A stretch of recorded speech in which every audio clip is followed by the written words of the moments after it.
I didn't realize it at first, but she was keeping me around just in case things didn't work out with someone else, just in case she got bored, just in case she needed someone who would always answer. And the worst part, I thought I was actually important to her, because she would still text me, still check in, still have those moments where it felt like we had something real. So I stayed, because when someone doesn't fully leave, it gives you hope. And hope is dangerous when it's built on inconsistency. There would be days where she talked to me like I was the only person that mattered, then days where it felt like I didn't exist. And every time she came back, I told myself the same thing. Maybe this time it's real, but now I see it clearly. I wasn't her priority. I was her backup plan. The confusing part about being someone's just in case is that it doesn't feel obvious. It doesn't feel like rejection. It feels like almost consistent, almost real, almost something worth holding on to, because she never fully disappeared. She would come back, random messages, random conversations, random moments, where it felt like everything was normal again, and every time that happened, it reset everything in my head. It made me forget the distance, forget the inconsistency, forget the fact that I only heard from her when it was convenient, because those moments felt real. And when something feels real, you don't question it, you lean into it. But what I didn't realize was this: she wasn't coming back because she chose me. She was coming back because she needed something. Attention, comfort, familiarity, and I was always there to give it. That's what kept me in the cycle, because I wasn't being rejected, I was being reused. The more I looked at it honestly, the more the pattern became clear. I wasn't part of her life consistently. I was part of her life conveniently. She would show up when things felt off for her, when she needed someone to talk to, when she needed to feel like someone still cared. And every time I was there, not questioning it, not hesitating, just showing up the same way I always did. Because in my head, I thought consistency would eventually turn into something real. I thought if I stayed long enough, showed enough, proved enough, she would finally choose me, but now I see it differently. I wasn't building something with her. I was maintaining a position she never fully committed to. And that's the hardest part, realizing you were giving real effort to something that was never real in the same way. There's something subtle about being kept just in case. It doesn't destroy you all at once, it slowly drains you, because you're always in between, not fully chosen, not fully let go, just there. And that in-between space is confusing, because you don't know how to act. Do you pull back? Do you stay consistent? Do you treat it like something serious or something temporary? So you end up doing what I did. You stay, you give, you hope. Because every time she came back, it felt like confirmation that I still mattered. But what I didn't understand was this: being remembered isn't the same as being chosen. Just because someone comes back to you doesn't mean they value you the way you think they do. Sometimes it just means you're available. The turning point for me wasn't when she left. It was when I started paying attention to when she came back. Because it was never random. It was always when something else in her life wasn't working. When she felt bored. When she felt alone. When she needed someone to fill that gap.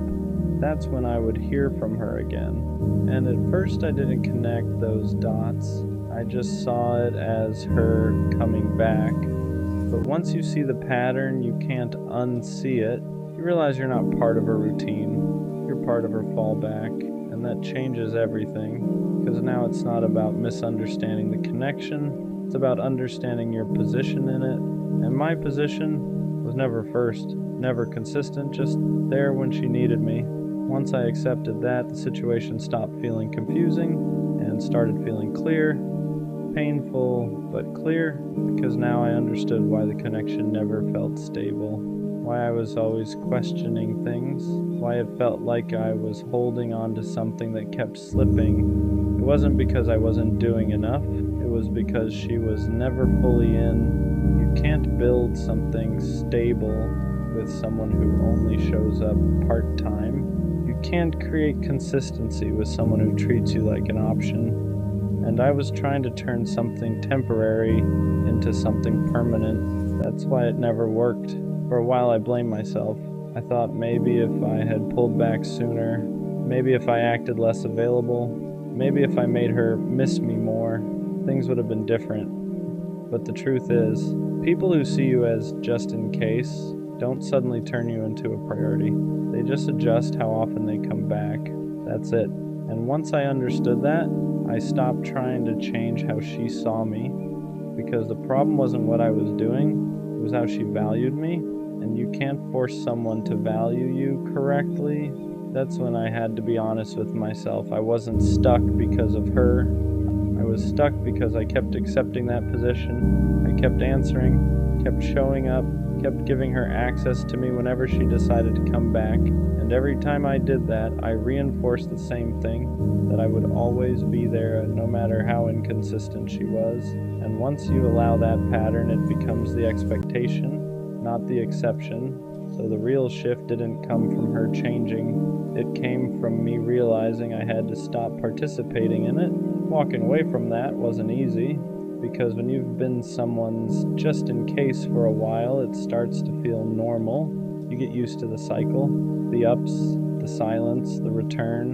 And breaking that cycle means facing something uncomfortable, that the connection you thought you had was never what you believed it was. But once you step out of it, you start seeing clearly again. You start realizing how much energy you were giving to something that wasn't giving you the same in return, and that clarity changes everything. So yeah, she kept me around just in case, and for a while I stayed because I thought being there meant something, but now I understand the difference. Being someone's option isn't the same as being someone's choice. The right person doesn't keep you on standby. They don't come and go. They don't leave you guessing about where you stand. They choose you, clearly, consistently, without hesitation. And next time, I won't stay in a position where I feel like I'm waiting to be picked, because I'm not here to be someone's just in case. I'm here to be someone's only choice.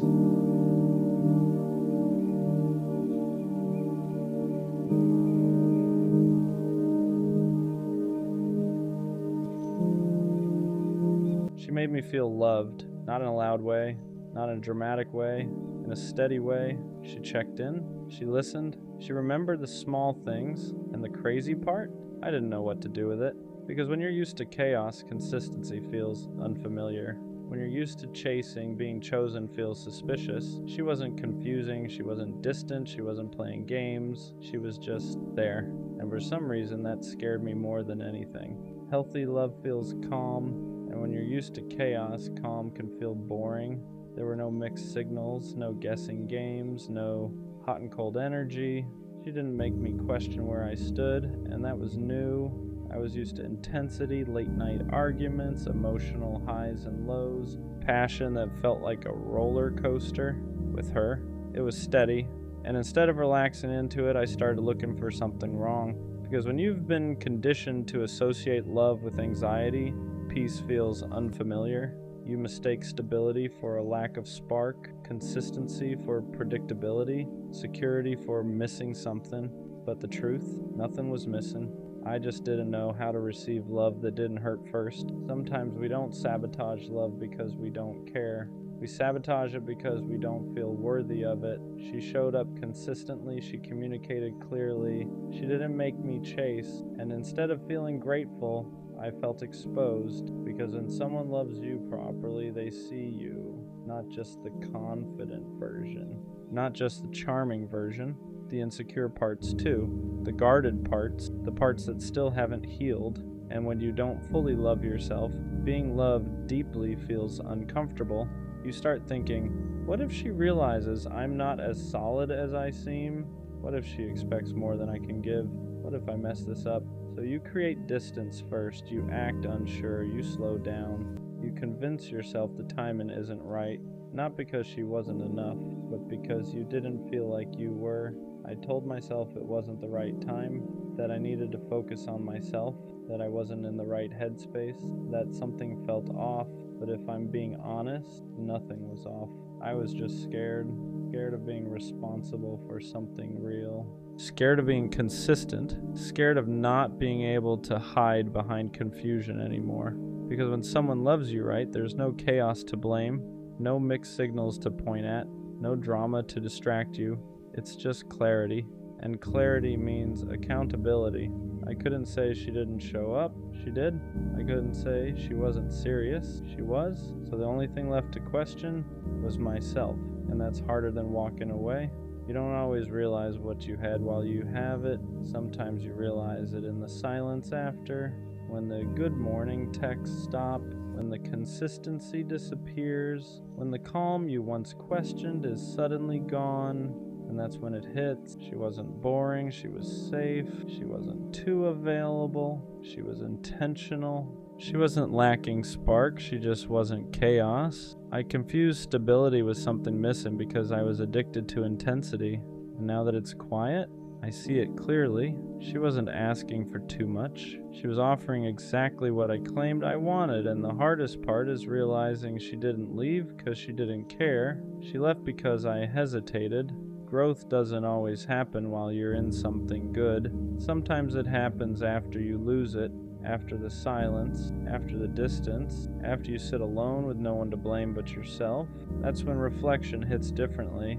You replay conversations, moments you brushed off, times she asked for reassurance and you gave her half answers, not because you didn't care, but because you weren't mature enough yet to handle something healthy. And the painful part, you finally become the version of yourself that she needed, clearer, more emotionally aware, more ready, but she's not there anymore. And that's the lesson. Sometimes the right person meets you at the wrong version of yourself, and losing them is what forces you to grow. Now the question is different. Do I reach back out, or do I let her have the peace I couldn't give her before because missing someone isn't the same as being ready for them? Regret can feel like growth, loneliness can feel like clarity, but are you actually different, or do you just miss how she made you feel? That's the part nobody talks about. It's easy to want someone back when you finally understand their value. It's harder to admit you might still not be the version they deserve. Reaching out isn't about easing your guilt. It's about being certain you won't repeat the same pattern. Because if she loved you right once, she deserves someone who can love her right back. And if that's finally you, then show up differently. If it's not, let her be loved properly by someone who was ready the first time. Being ready isn't about having your life perfect. It's about emotional responsibility. It's about being able to communicate without shutting down, being consistent without feeling trapped, being vulnerable without running when it gets real. I thought being ready meant having money right, career right, timing right, but she didn't need perfection. She needed presence. She needed reassurance without having to beg for it. She needed clarity without having to decode it. She needed someone who didn't confuse peace with boredom. And the truth, I wasn't emotionally disciplined enough. I liked being loved, but I wasn't ready to love back at the same level. And that's the difference. Being ready means you don't just enjoy the love, you reciprocate it fully. Was losing her a mistake, or was it a lesson I had to learn the hard way? At first it felt like a mistake, like I let something rare slip through my hands, like I fumbled the one person who actually showed up right. But the more I sat with it, the more I realized something. If I wasn't ready, I would have hurt her eventually. Not intentionally, not maliciously, but through inconsistency, through hesitation, through emotional immaturity. And she didn't deserve that. Sometimes the loss isn't punishment, it's preparation. Preparation to become the version of yourself who doesn't run from healthy love, who doesn't confuse peace with boredom, who doesn't sabotage stability. Maybe she wasn't meant to stay forever. Maybe she was meant to show me what real love looks like, so I'd stop settling for less and stop being less. And that doesn't erase the regret, but it gives it meaning. Will she ever know how much she meant to me? Probably not in the way she deserved, because when she was loving me out loud, I was loving her quietly. When she was certain, I was unsure. When she was present, I was half in. And now that I finally understand her value, it's in hindsight. But here's what I do know. She raised my standard, not just for what I want, but for who I need to be. She showed me that love doesn't have to be chaotic to be real, that consistency isn't boring, that reassurance isn't weakness, that stability is rare, and maybe she'll never know how much she changed me. Maybe she'll never know that losing her is what forced me to grow. But one day, when I love someone the right way, fully, clearly, consistently, a part of that will be because of her, because she loved me right, even when I wasn't ready, and that's something I'll always respect. For the longest time I thought she loved me, not just liked me, not just enjoyed being around me. I thought she actually loved me because she talked to me every day. She wanted to know what I was doing. She asked about my life like it mattered to her. And when someone shows you that kind of attention, it's easy to believe the feelings behind it are real. So I believed it. I believed the late night conversations meant something deeper. I believed the way she smiled when we talked meant she cared. I believed all the time we spent together was building something real. But looking back now, I think she didn't love me. I think she loved the attention. There's a difference. When someone loves you, they care about who you are, your thoughts, your struggles, your future. They care about the person standing in front of them. But when someone loves the attention, the focus isn't really on you, it's on how you make them feel, the compliments, the validation, the feeling of being wanted. And for a while I was giving her all of that. I was the person who always answered, the person who always listened, the person who always showed up when she needed someone to talk to. And I thought that meant I mattered to her, but eventually I started noticing something strange. Whenever I pulled back, she suddenly came closer. Whenever I stopped giving her attention, she started reaching out again. Not because she missed me, but because she missed the way I made her feel. And that's when something started becoming clear. Maybe she didn't love me the way I thought she did. Maybe she just loved having someone who cared about her that much. Once that thought entered my head, that maybe she didn't love me, maybe she just loved the attention, I started seeing things differently. Moments that once felt meaningful started feeling different. I remembered how often she reached out when she was bored, when she had nothing going on, when she needed someone to talk to. And every time I was there, answering her messages, listening to her problems, giving her reassurance whenever she doubted herself. At the time, I thought that's what love looked like. Two people being there for each other. But when I really looked at it honestly, something felt uneven. Because when she needed attention, I was always available. But when I needed support, it didn't always feel the same. Sometimes she would disappear. Sometimes the conversation would suddenly end. Sometimes it felt like the connection only existed when she was the one who needed it. And that's when a difficult question started forming in my mind. Was she actually interested in me? Or was she interested in the way I made her feel about herself? Because attention can be addictive. When someone constantly reminds you that you're special, that you're wanted, that someone cares deeply about you, it feels good, really good. And some people don't fall in love with the person giving them that feeling. They fall in love with the feeling itself, the validation, the reassurance, the comfort of knowing someone is always there. And I think that's what I was to her. Not a partner, not someone she truly wanted to build something with, but someone who gave her a constant source of emotional attention. And the moment I started seeing that pattern, everything began to make more sense. The more I thought about it, the more patterns started standing out. Because when someone actually loves you, their presence in your life is consistent. They don't only show up when they need something. They don't only reach out when they're bored. They don't only care when the attention is focused on them. But with her, the connection always seemed to revolve around how she felt. If she had a bad day, I was the first person she called. If she felt insecure, I was the one reminding her how amazing she was. If she needed someone to listen, I was always there. And at the time I thought that meant I was important to her, But eventually, I noticed something uncomfortable. When I had a bad day, she wasn't always there the same way. When I needed reassurance, the conversation would shift quickly. When I tried to open up about my own struggles, it didn't always hold her attention for long, and that's when it started feeling like the relationship wasn't built around us. It was built around her receiving and me giving, and the scary part about that kind of dynamic is you don't notice it right away. Because when you care about someone, giving feels natural. You don't keep score. You don't measure every moment of effort. You just show up because you believe the connection matters, but slowly you start realizing something. You're the one holding most of the emotional weight. You're the one keeping the conversations alive. You're the one making sure the connection doesn't fade. And when you stop doing that, everything changes. That's when the real truth shows itself. Because the moment I stopped giving her constant attention, something strange happened. She didn't start fighting harder for the connection. She didn't try to understand what changed. Instead, the distance grew.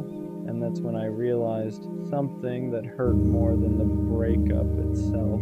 She didn't miss me. She missed the attention I gave her. Realizing that she didn't miss me, she missed the attention, was one of the hardest truths to accept. Because when you care about someone deeply, you don't want to believe that your place in their life was built around something that shallow.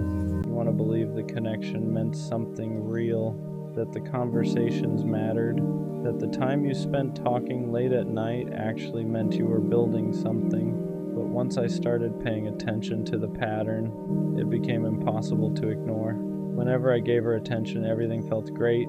She was warm, engaged, interested. She would laugh more, reply faster, make it seem like we had this deep connection. But the moment that attention slowed down, everything changed. Suddenly the conversations felt shorter, the interest faded, the energy shifted, and that's when it finally clicked. Her feelings weren't connected to me. They were connected to the attention I was giving her. Because when someone loves you, their connection doesn't disappear just because the attention changes. But when someone loves the attention, the moment that validation slows down, so does their interest. And looking back now, that explains everything. Why she would suddenly become distant, why she would come back the moment I stopped reaching out, why the connection always felt strongest when I was the one giving the most. It wasn't love, it was validation, and I was the person supplying it. Once I finally understood that she loved the attention more than she loved me, a lot of things started making sense. For the longest time, I kept wondering why the connection always felt unstable, why some days she seemed completely invested, and other days she felt distant, why the energy between us depended so heavily on how much I was giving. At the time, I thought that was normal.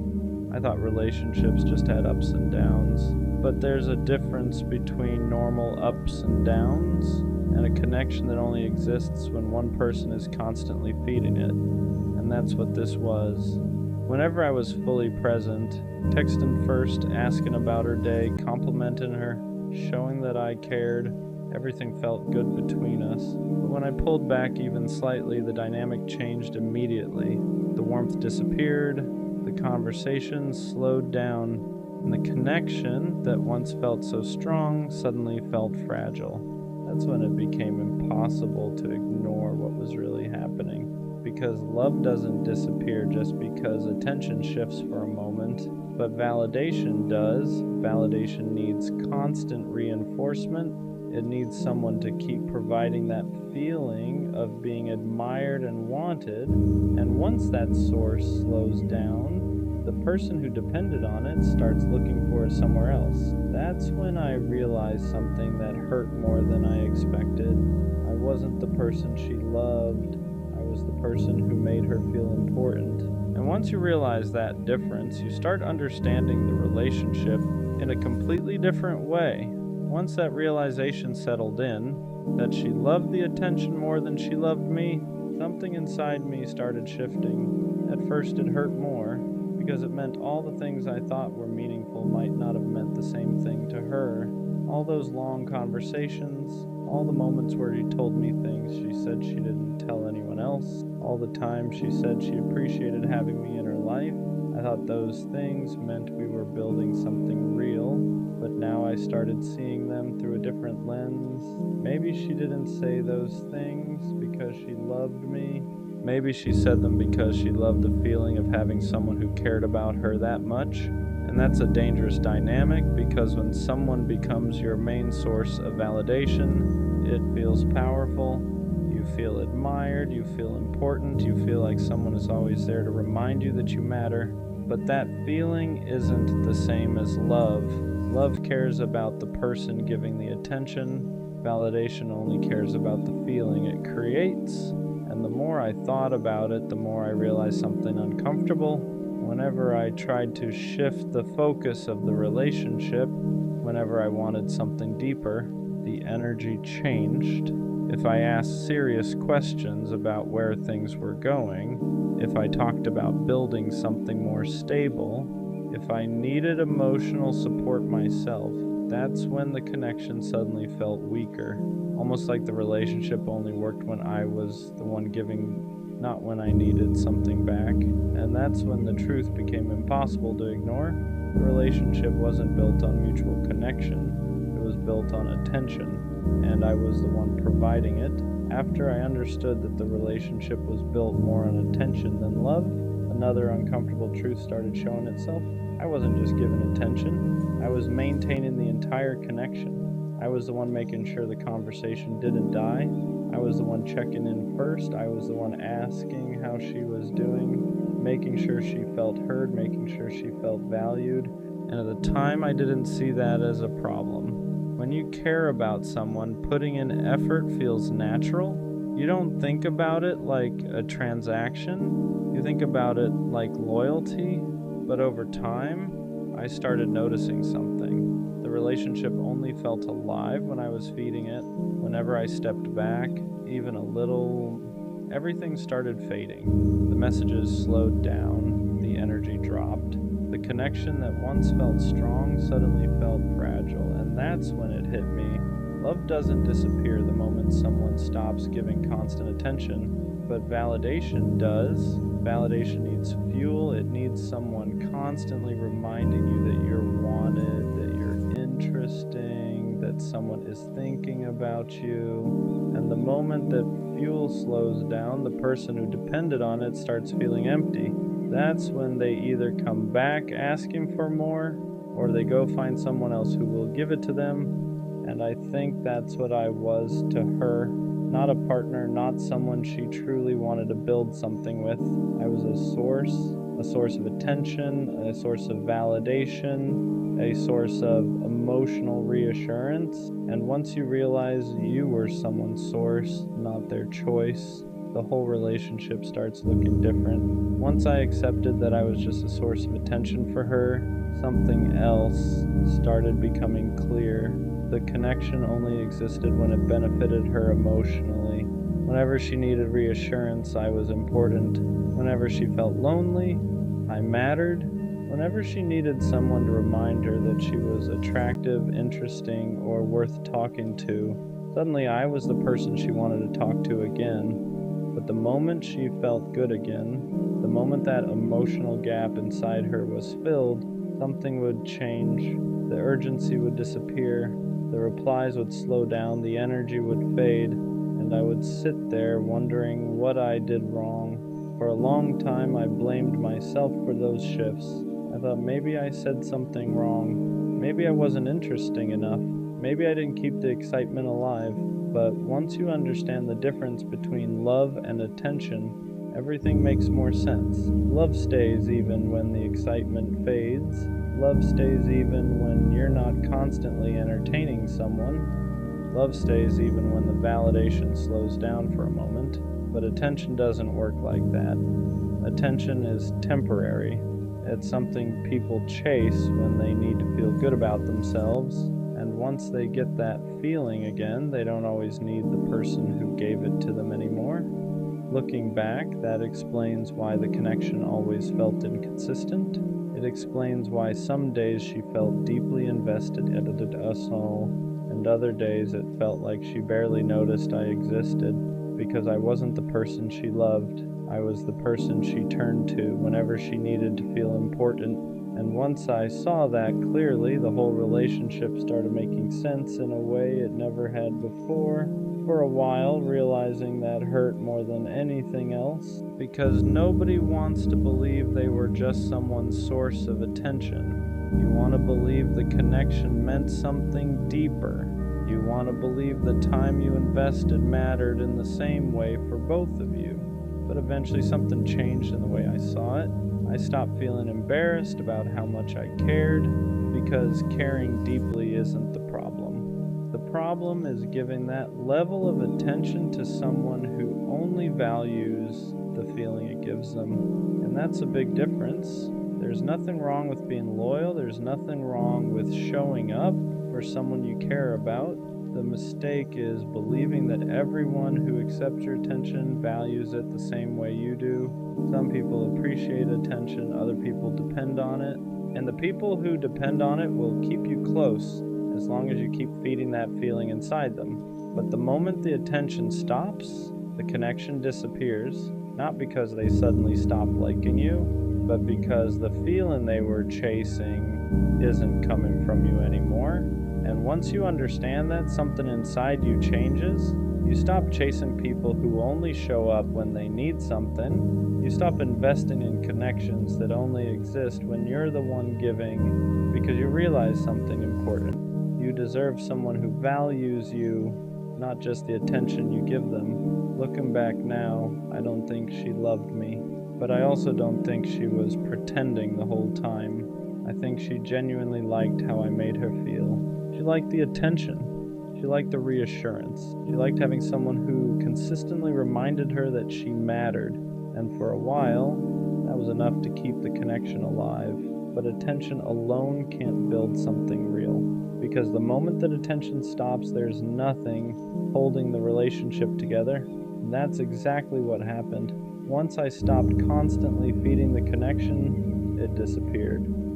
At first, that felt like rejection. But now I see it differently. It wasn't rejection, it was clarity, because it showed me the difference between someone who loves you and someone who only loves the feeling you give them. And once you see that difference clearly, you stop blaming yourself for the way things ended. You realize you weren't losing someone who truly valued you. You were losing someone who valued what you provided. And that's not the kind of connection worth holding on to. One day I'll meet someone who doesn't just enjoy the attention I give them, someone who actually cares about the person giving it, someone who chooses me even when the excitement fades, someone who values the connection, not just the validation. And when that happens, I won't feel like I'm constantly proving my worth, because the right person doesn't stay for the attention, they stay for you. She replaced me in a week, 7 days, and I've replayed that number in my head more times than I'd like to admit, because when something you invested months, maybe years, into gets swapped out in 7 days, it doesn't just hurt, it destabilizes you. It makes you question your perception, it makes you question your value, it makes you question whether what you had was ever real in the first place. I keep thinking about how we ended the conversations, the tone, the way she said she needed time, the way she said she had to focus on herself, and then a week later there's someone else standing where I used to stand. So what was the truth? Was she grieving while I was still loving? Was she detaching while I was trying? Was I the only one still emotionally present toward the end? Because you don't replace someone in a week unless you were already halfway gone. That's the part that keeps echoing in my mind. You don't wake up on Monday heartbroken and by Sunday decide you're ready for someone new. That's not healing, that's transition. And if she transitioned that smoothly, that quickly, then maybe I wasn't as permanent in her world as she was in mine. And that realization stings more than the breakup itself, because breakups hurt. But being replaced fast, that attacks your identity. It makes you feel temporary. It makes you feel interchangeable. It makes you feel like you were just holding a spot until something better came along. And I hate that my mind even goes there. But when someone replaces you in a week, you start asking dangerous questions. Was I not enough? Was I boring? Was I too available? Did she already have him lined up? Was I just comfortable, not essential? And the scary part is, your brain doesn't just ask those questions, it starts believing them. You start comparing yourself to someone you don't even know. You start imagining that he must have something you didn't. More excitement, more dominance, more money, more mystery, more something. And now it feels like you lost a competition you didn't even know you were in. But love was never supposed to be competitive. It was supposed to be intentional, chosen, protected. And if she could swap me out in 7 days, then maybe what we had wasn't as protected as I thought. Maybe I was fighting for something that was already slipping away. Maybe I was loving someone who had already emotionally exited. And that's the part that hurts the most. Not that she found someone new, but that she found someone new that quickly, because that speed tells a story. And I'm still trying to figure out what that story says about me. I think what really messed with me wasn't just that she replaced me, it was how effortless it looked, how natural she made it seem. Like I was just a chapter she flipped past without rereading. Because I'm still here sitting with it, still replaying the last conversations in my head, still wondering if I missed signs, still trying to understand where it actually started falling apart, and she's already smiling next to someone new. That kind of speed doesn't just hurt, it humiliates you. It makes you feel like you were the only one emotionally invested at the end. Like while you were trying to fix it, she was already detaching. Like while you were thinking, we just need time, she was thinking, I need someone else. And the scariest part, I don't know which version of reality is true. Was she already talking to him before we ended? Was I slowly being phased out while I was still trying to show up? Or did she just move on that fast because she can't be alone? Every scenario hurts in a different way. If she was already lining him up, then I was loving someone who was preparing my replacement. If she just needed validation that quickly, then I was never the emotional anchor I thought I was. And if she genuinely didn't feel anything after it ended, then maybe I meant less than I believed. That's what a 1-week replacement does to your mind. It makes you question the entire foundation. You start rewriting memories. That time she seemed distant, that time she picked a fight out of nowhere, that time she said she felt confused. Now they don't feel random anymore. Now they feel like early signs of an exit. And the worst part is realizing that you might have been the only one still emotionally inside the relationship toward the end, because you can't replace someone in a week unless you were already halfway gone. And that's the sentence that keeps echoing. Halfway gone. Maybe she left emotionally months ago. Maybe I was loving someone who had already checked out. Maybe the breakup wasn't the beginning of the end. Maybe it was just the announcement, and that realization shifts the pain. Because now it's not just heartbreak, it's feeling blindsided, it's feeling like you were operating on outdated information. Like you thought you were both building, but she was already packing. And I hate that this makes me question my value, because logically, I know someone moving on fast doesn't define me, but emotionally, it feels like it does. It feels like I was replaceable, interchangeable, temporary, and nobody wants to feel temporary in something they treated as permanent. I keep thinking about how deeply I committed, how I shut down distractions, how I defended her when people doubted us, how I chose her repeatedly. And now it feels like I was the only one guarding something she was willing to trade. That's what makes it feel unfair. Not that she moved on, but that she moved on like it was easy, like I was just space that needed to be filled. And that's the dangerous thought, because I wasn't just space. I was time, I was effort, I was loyalty, I was presence. And if she could replace all of that in 7 days, then either she never fully valued it, or she never fully processed it. And I don't know which one hurts more, because if she didn't value it, then I misjudged everything. And if she didn't process it, then she's just distracting herself. But distraction still feels like replacement when you're the one left behind. And I'm left here trying to rebuild confidence that got shaken by a 7-day timeline, trying to remind myself that speed doesn't equal significance, trying to remember that depth doesn't get erased overnight, because if what we had was real to me, then it was real, even if she replaced it quickly. But still, 7 days. That number doesn't just represent time, it represents how fast someone can move on when you thought you meant more, and I'm still trying to figure out what that says about her and what it doesn't say about me. The part nobody prepares you for is how fast replacement attacks your confidence, not just your feelings, your confidence, because heartbreak hurts your chest, but being replaced quickly hits your ego, and ego isn't pride, ego is identity. It's how you see yourself, and when someone moves on in a week, your brain starts filling in blanks you never wanted to think about.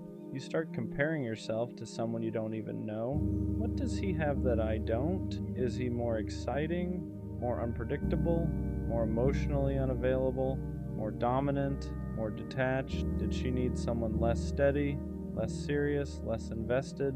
You start dissecting yourself like you were the problem to be solved. And that's dangerous, because now it's not just about her moving on, it's about you feeling like you lost to someone else, like this was a competition, like you were weighed against another option and didn't measure up. But here's the part that doesn't get talked about. If someone can replace you in a week, they didn't replace you. They replaced the role, they replaced the attention, they replaced the space, they replaced the feeling of not being alone, but connection, real connection, that doesn't get swapped that quickly. You can substitute company, you can substitute validation, but you can't duplicate depth overnight. And I have to keep reminding myself of that, because when you see them laughing together, posting together, looking comfortable together, your mind doesn't care about logic. It sees images and it translates them into meaning. They're happier. She upgraded. You weren't enough. But images don't show history. They don't show inside jokes. They don't show late night vulnerability. They don't show how deeply you invested. They show a moment, and moments are easy to manufacture. Depth takes time, and if she replaced me in 7 days, then either she had already emotionally left long before we officially ended, or she doesn't process loss the way I do. And both are hard to accept, because if she left emotionally before I did, then I was loving someone who was already gone. And if she doesn't process loss deeply, then I was loving someone who doesn't sit with pain. She escapes it. And escape looks like replacement when you're the one grieving. I won't lie though. Part of what hurts is feeling disposable. Like I was just a chapter. Like I was just a phase. Like I was someone she needed for that season. And once it was over, I was easy to move past. But here's what I'm starting to understand. People who move on that quickly aren't necessarily healed. They're avoiding, they're filling silence, they're covering discomfort, because sitting alone after a breakup is uncomfortable. It forces reflection, it forces accountability, it forces grief, and not everyone has the emotional discipline to sit with that. Some people run straight into the next distraction, not because the previous person meant nothing, but because feeling nothing feels easier than feeling everything. And I need to remember that her timeline isn't a measurement of my worth. It's a reflection of her coping style. Still, that doesn't erase the sting, because I'm still here thinking about what we had. Still processing, still grieving, still reconstructing my confidence, and she's already building something new. That imbalance feels unfair, like I'm stuck in emotional traffic while she sped through the exit ramp, and maybe that's the hardest pill to swallow. Not that she found someone else, but that she found someone else while I'm still untangling myself from what we were. It makes you feel behind, like you're losing, like you're weaker for caring longer, but caring longer isn't weakness, it's depth, and depth doesn't reset in 7 days. So maybe the real truth is this: she replaced the position, but she didn't replace the impact. And if what we had was real to me, then it mattered. Even if she chose not to sit in it, even if she chose speed over reflection, because I would rather be the one who feels deeply than the one who forgets quickly. 7 days might look like replacement, but sometimes it's just avoidance in disguise. And one day, when the distraction fades, she might finally sit with what I've been sitting with this whole time, and by then I'll be further ahead emotionally than she ever was, not because I moved on faster, but because I actually processed it. And that's something nobody can replace in a week. The worst part about her replacing me in a week isn't even the new guy, it's the silence that came with it, because when someone moves on that fast, they don't just leave you, they erase you, the calls stop, the inside jokes disappear, the routine you built together vanishes, and suddenly the person who used to know your schedule, your moods, your patterns is giving that attention to someone else. That's what makes it feel unreal, because it's not just that she found someone new, it's that she redirected everything so easily. The same energy, the same time, the same effort, just different face. And that's when your mind spirals into the dangerous place. If she can give someone else what she gave me that quickly, was it ever special? That question hits hard, because we don't just want to be loved, we want to feel irreplaceable. We want to feel like what we built had weight, like it left a mark, like it couldn't just be swapped out like a profile picture. And when she replaced me in 7 days, it felt like I was lightweight, like I was something she could carry easily and set down just as easily. But here's the thing I keep wrestling with. Maybe it wasn't easy. Maybe it just looks easy. Social media never shows grief. It doesn't show reflection. It doesn't show confusion. It shows highlights. And maybe what I'm seeing is the highlight reel of her coping, because moving on quickly doesn't always mean you didn't care. Sometimes it means you can't sit still with pain. Sometimes it means you need distraction to avoid accountability. Sometimes it means you'd rather build something new than examine why the last thing broke. But none of that makes it easier to watch, because while she's building new memories, I'm still dismantling old ones. I'm still processing the last conversation, still remembering the way she used to look at me, still trying to figure out when it started fading. And that imbalance makes you feel like you lost twice. You lost the relationship, and you lost the race to move on. And I hate that it feels like a race, because healing shouldn't be competitive. But when someone replaces you in a week, it feels like you're the only one still standing in the wreckage, like she walked away from the crash without even looking back, and you're still checking for broken pieces. What hurts even more is knowing I didn't have a backup. I didn't have someone lined up. I didn't have a just in case. When we ended, it was just me in the silence, and I chose to sit in it, not because I wanted to suffer, but because I respect what we had enough to process it properly. So when she jumped into something new that fast, it felt like I was the only one honoring the history, like I was the only one treating it like it mattered. And that's a lonely feeling, to believe something was significant and watch the other person treat it like it was temporary. But maybe the truth is simpler. Maybe she didn't replace me. Maybe she replaced the feeling of being alone. Maybe she replaced the discomfort. Maybe she replaced the emptiness, because some people don't know how to sit with themselves after something ends. They need noise. They need attention. They need someone new to prove they're still wanted, and if that's the case, then her moving on in a week says more about her relationship with silence than it does about my value. Still, that doesn't stop the thoughts, because at night, logic fades and emotion gets loud, and in those moments, it feels like I wasn't enough. Like if I had been better, stronger, more exciting, more something, she wouldn't have moved on that fast. But I have to remind myself, you can be enough for someone and still not be there forever. You can love someone deeply and still not be what they're built to keep. And if she could replace me in 7 days, then maybe I wasn't meant to stay in her life long term.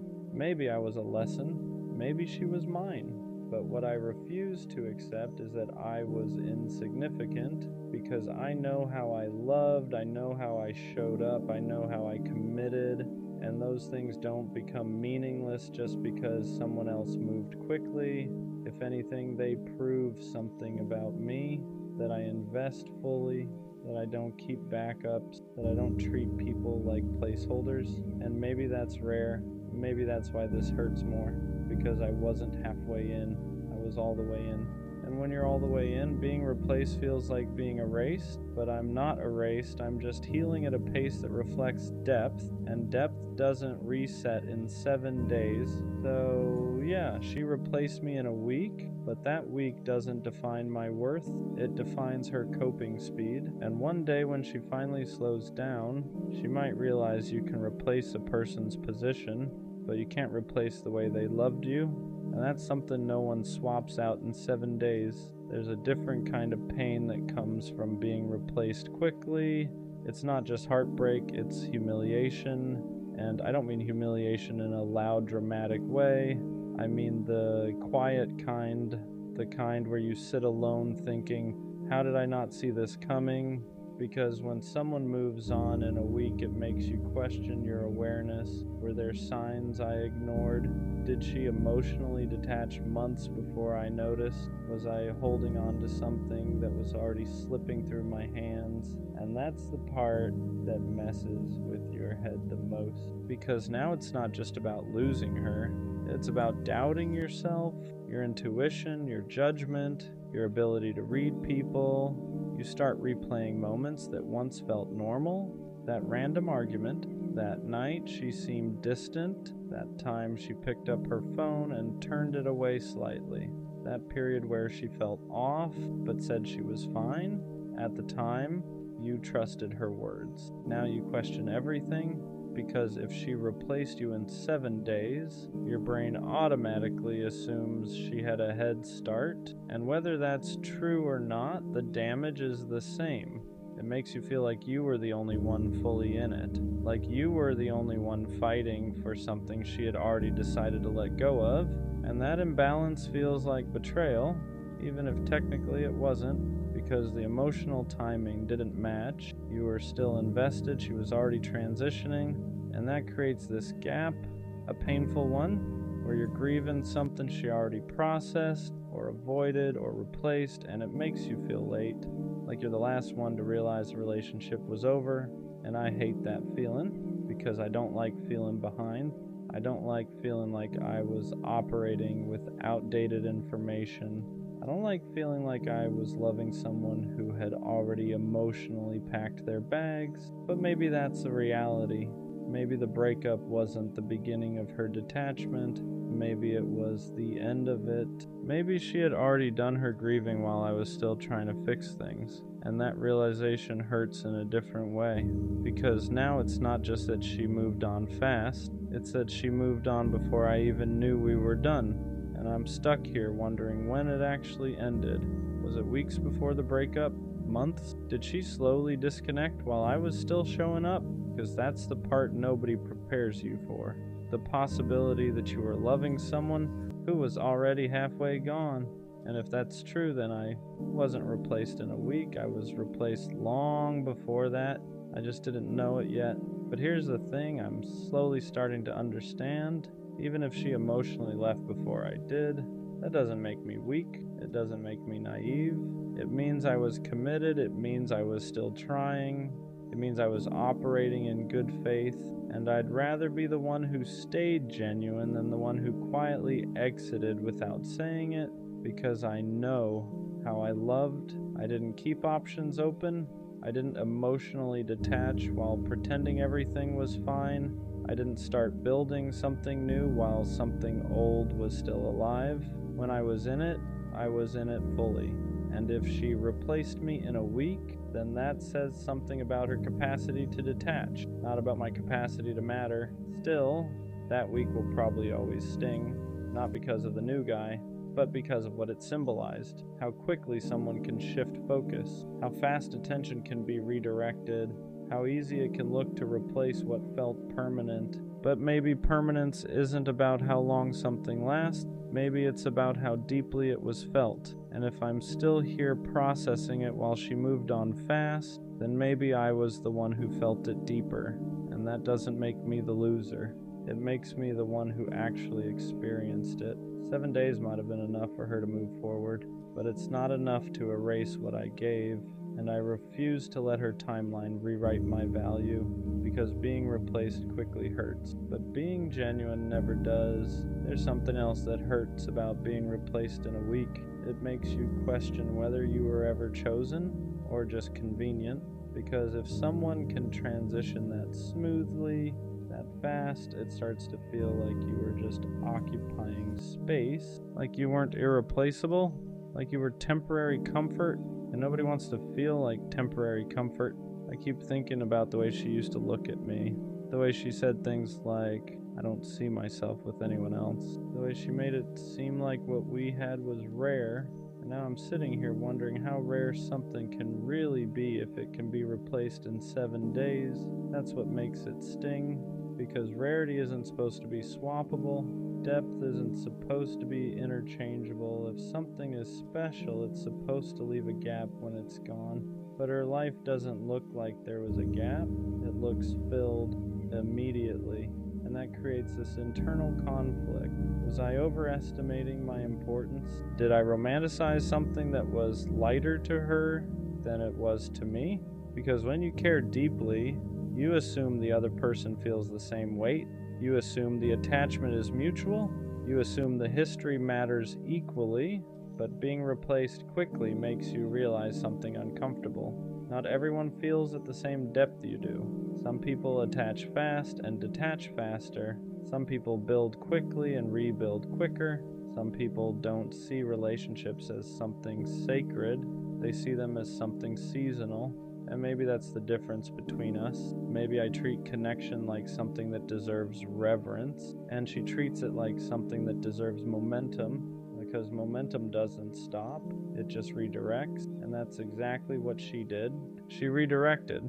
The same attention, the same affection, the same emotional energy, just different recipient, and that's hard to swallow because it makes you feel like the container didn't matter, just the feeling. But here's the part I'm slowly realizing. If someone can redirect their attachment that fast, then maybe what they were attached to wasn't you. It was the feeling of being with someone. And that's not the same thing. There's a difference between loving a person and loving the experience of not being alone. And if she loved the experience more than she loved me, then of course she could replace me quickly, because she wasn't replacing a soul connection, she was replacing the role. And that hurts, but it also clarifies, because I don't want to be someone's role. I don't want to be someone's emotional placeholder. I don't want to be someone's for now. I want to be chosen with intention, held with depth, missed when I'm gone. And if she could swap me out in a week, then maybe I wasn't held the way I thought I was. But that doesn't mean I wasn't valuable. It just means she didn't hold me deeply. And those are two different things. Still, there's something about the speed that keeps echoing. 7 days. It makes it feel like I didn't leave a mark, like I didn't leave impact, like I didn't leave space. But I know that's not true, because impact isn't measured by how long someone stays single. It's measured by what they learned, what they felt, what they carry forward. And even if she doesn't feel it now, one day when the distraction fades, when the excitement settles, when she's sitting in quiet, you might finally process what she skipped, and by then I won't be waiting. Because here's what I'm starting to understand. Being replaced quickly doesn't mean you were insignificant. It means the other person couldn't sit with loss, and loss reveals maturity. If I'm still here processing, still reflecting, still rebuilding, then I'm not behind, I'm just doing it properly. 7 days might have been enough for her to move forward, but it's not enough to erase who I was, and I refuse to let her timeline determine my value, because I wasn't just someone she dated, I was someone who showed up fully, and that doesn't become meaningless just because someone else showed up faster. She replaced me in a week, but that week says more about her relationship with discomfort than it does about my worth. There's another layer to this that I don't talk about out loud. Anger, not loud anger, not screaming or crashing out, the quiet kind. the kind that sits in your chest when you realize how easily someone redirected what you treated like sacred. Because I stayed loyal, I stayed committed, I stayed focused, and she moved on in 7 days. That makes you question fairness. It makes you feel like you played the game honestly while someone else was already preparing their next move. And I hate that it feels like a game because I never approached it like one. When I was with her, I wasn't scanning the room for upgrades, I wasn't entertaining backups, I wasn't lining up options just in case. I was in it, fully, and now I'm sitting here realizing she either wasn't or she detached long before I knew. And that's what builds resentment. The idea that I was emotionally present while she was emotionally preparing. Because now it feels like I was loyal to a version of her that didn't exist anymore, like I was committed to something she had already mentally ended, and that realization stings. But here's where it shifts, because the anger starts turning into clarity. If she could replace me that quickly, then she was already disconnecting. And if she was already disconnecting, then the relationship wasn't as mutual as I believed. And if it wasn't mutual, then I wasn't losing someone who was fully invested. I was losing someone who was already halfway out. That doesn't make it hurt less, but it reframes it, because now it's not about me being not enough. It's about her not being anchored. Anchored people don't drift that fast. Anchored people don't swap attachments like playlists. Anchored people sit with loss, and if she didn't sit with it, then maybe she never held it deeply, and that realization hurts, but it also frees me, because I don't want someone who can replace depth with distraction. I don't want someone who needs constant attention to feel stable. I want someone who values history, who respects connection, who understands that what you build with someone isn't disposable. And if she replaced me in a week, then maybe I was disposable to her. But that doesn't mean I'm disposable in general. It just means she wasn't built to keep me. And there's a difference. Still, there's a part of me that wonders if she ever thinks about it, if she ever pauses, if she ever compares, if she ever realizes how fast she moved, but I can't live in that space, because waiting for someone to feel what you felt is a trap, and I refuse to trap myself in her timeline. 7 days, that's how fast she moved, but here's the truth. I'd rather take my time healing than rush into something new just to prove I can. I'd rather rebuild properly than distract myself temporarily, because I know what I gave, and I know how I showed up. And I know I don't need to rush into something new to validate that. She replaced me in a week, but I'm rebuilding myself at a pace that lasts, and that's not weakness, that's depth. You know what else being replaced in a week does? It makes you question whether you were ever truly seen. Because if someone really sees you, your patterns, your effort, your loyalty, your depth, they don't just slide into something new like you were a temporary rental. They feel the absence, they sit in it, they notice the difference, and I keep wondering if she noticed the quiet after I stopped calling, if she noticed the lack of consistency I used to bring, if she noticed that the stability I provided isn't something you just duplicate overnight, or if she just filled the silence so fast that there was no space to notice it all. That's what hurt, the possibility that I wasn't deeply registered, that I was experienced but not understood, because there's a difference between being with someone and truly knowing them. And when someone replaces you quickly, it feels like they never fully knew the weight of what they had. It feels like they liked the experience of you, not the essence of you, and I can handle someone not choosing me. But it's harder to handle feeling like I was easy to move past. I keep thinking about how careful I was, how intentional I was, how I didn't play games, how I didn't keep backups, how when things got hard, I leaned in instead of pulling away. And in the end, it feels like none of that slowed her down. 7 days. That number keeps echoing like a clock ticking in reverse, because for me, 7 days after a breakup feels raw. It feels heavy, It feels like I'm still adjusting to the silence, but for her, 7 days was enough to build something new. And that contrast makes you feel like you loved harder than you were loved. And that's a lonely realization, because loving harder isn't something you brag about.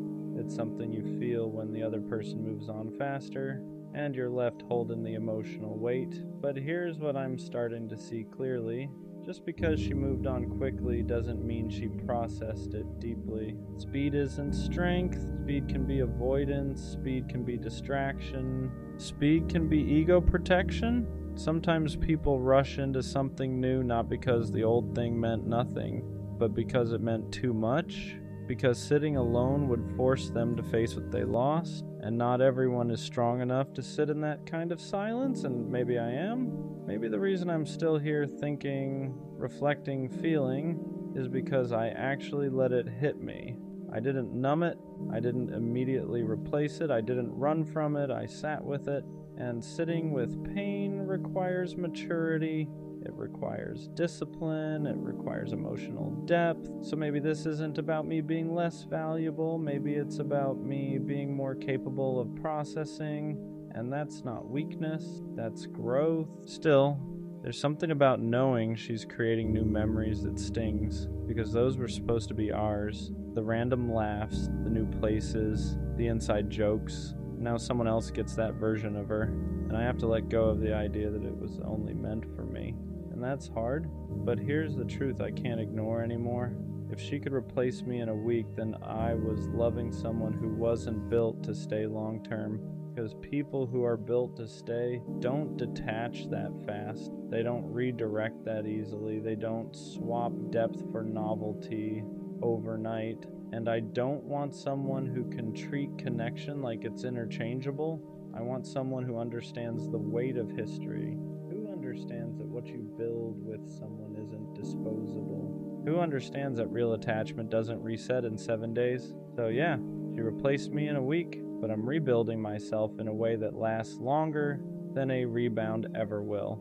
And when I look back at this one day, I won't just remember the hurt, I'll remember the clarity, because being replaced quickly doesn't mean you were insignificant. It means the other person wasn't anchored, and I refuse to confuse someone else's instability with my lack of worth.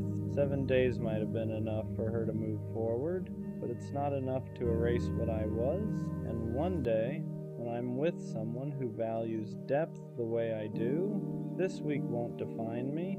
It'll just be proof that I was never meant to stay where I was easily replaced. At some point, the hurt turns into something quieter. Not lighter, just quieter. Because you can only replay 7 days so many times before your brain gets tired of the echo. And when the noise slows down, clarity starts creeping in. I started asking myself a different question. Not why did she replace me so fast, but why am I measuring my value through her speed? Because that's what I was doing without realizing it. I was using her timeline as a mirror. If she moved on quickly, I must not have mattered deeply.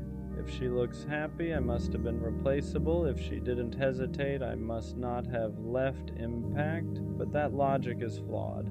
Her speed is not a measurement of my depth. Her distraction is not a reflection of my worth. Her ability to move forward quickly doesn't erase the way I showed up.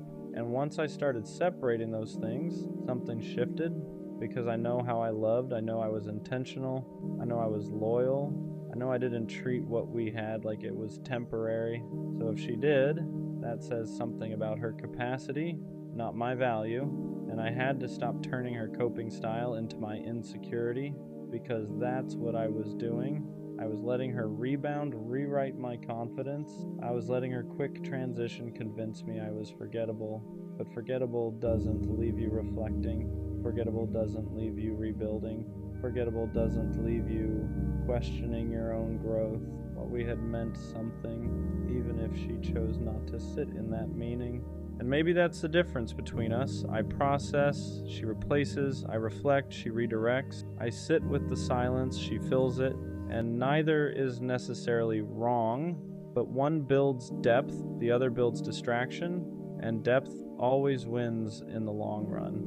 because distraction fades, novelty fades, rebounds lose their adrenaline, and when that happens, whatever was avoided eventually resurfaces, and by then I won't be stuck in the same place, because while she rushed forward, I rebuilt properly, and rebuilding properly takes longer, but it lasts longer too. 7 days might have been enough for her to feel okay, but it wasn't enough for me to lose myself, and that's what matters. So yeah, she replaced me in a week, and for a while that felt like proof that I wasn't enough, proof that I was temporary, proof that I was easy to move past. But now it feels like proof of something else, proof that I love deeply, proof that I don't detach easily, proof that I don't treat connection like it's disposable. Because if I could have replaced her that fast and didn't, that says something. It says I value what I build.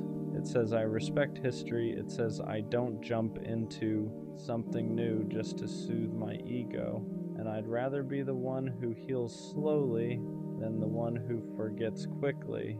Because forgetting quickly doesn't mean you're strong. Sometimes it just means you're avoiding, and I don't want to avoid. I want to grow. I want to understand what worked, what didn't, what I tolerated, what I ignored. I want to rebuild my confidence without attaching it to someone else's timeline. She replaced me in a week, but she didn't replace my character. She didn't replace my loyalty. She didn't replace my ability to love fully. And one day, someone is going to experience that depth and recognize it immediately. Not treat it like a placeholder, not treat it like a phase, but treat it like something rare. Because rare things don't get swapped in 7 days. They get protected, so maybe this wasn't about me being replaced. Maybe it was about me being redirected away from someone who could move on that quickly towards someone who won't. 7 days hurt, but it also clarified. I don't want to be in a position where I can be replaced that easily ever again. And the only way to guarantee that is to choose someone who understands the weight of what they're holding. And next time, I will. She said I wasn't man enough, and I won't lie. That one stuck, not because I believe it, but because when someone you love questions your masculinity, it hits somewhere deeper than regular criticism. It's not just about behavior, it's identity. It's everything you thought you were doing right suddenly being reframed as weakness. What does man enough even mean? Because I showed up, I communicated, I stayed loyal, I tried to fix things instead of run from them. But apparently that wasn't enough. Apparently being calm instead of aggressive was a problem. Apparently wanting to talk things through instead of shutting down made me soft. Apparently expressing emotion made me less of a man.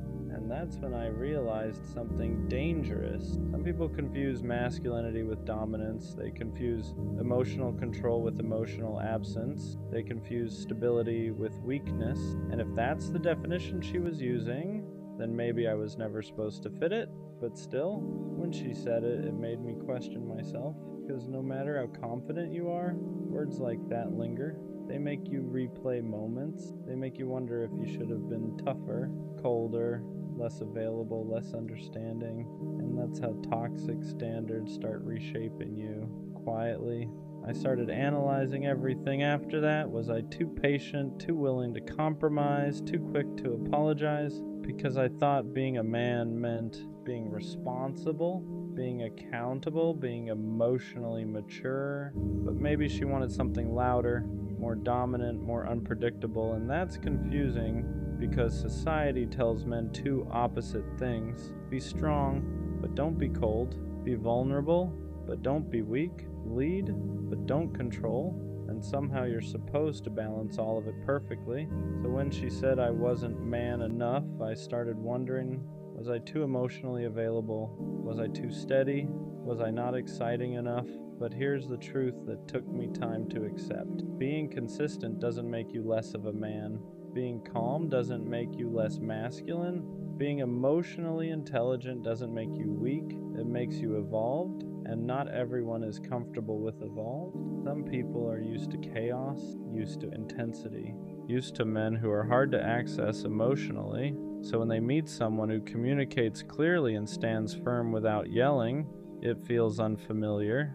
And unfamiliar can feel unmanly to someone who's been conditioned differently, but that's not my problem to fix. The deeper issue wasn't her words. It was what they tried to take from me, my confidence, because when someone attacks your masculinity, they're attacking your foundation.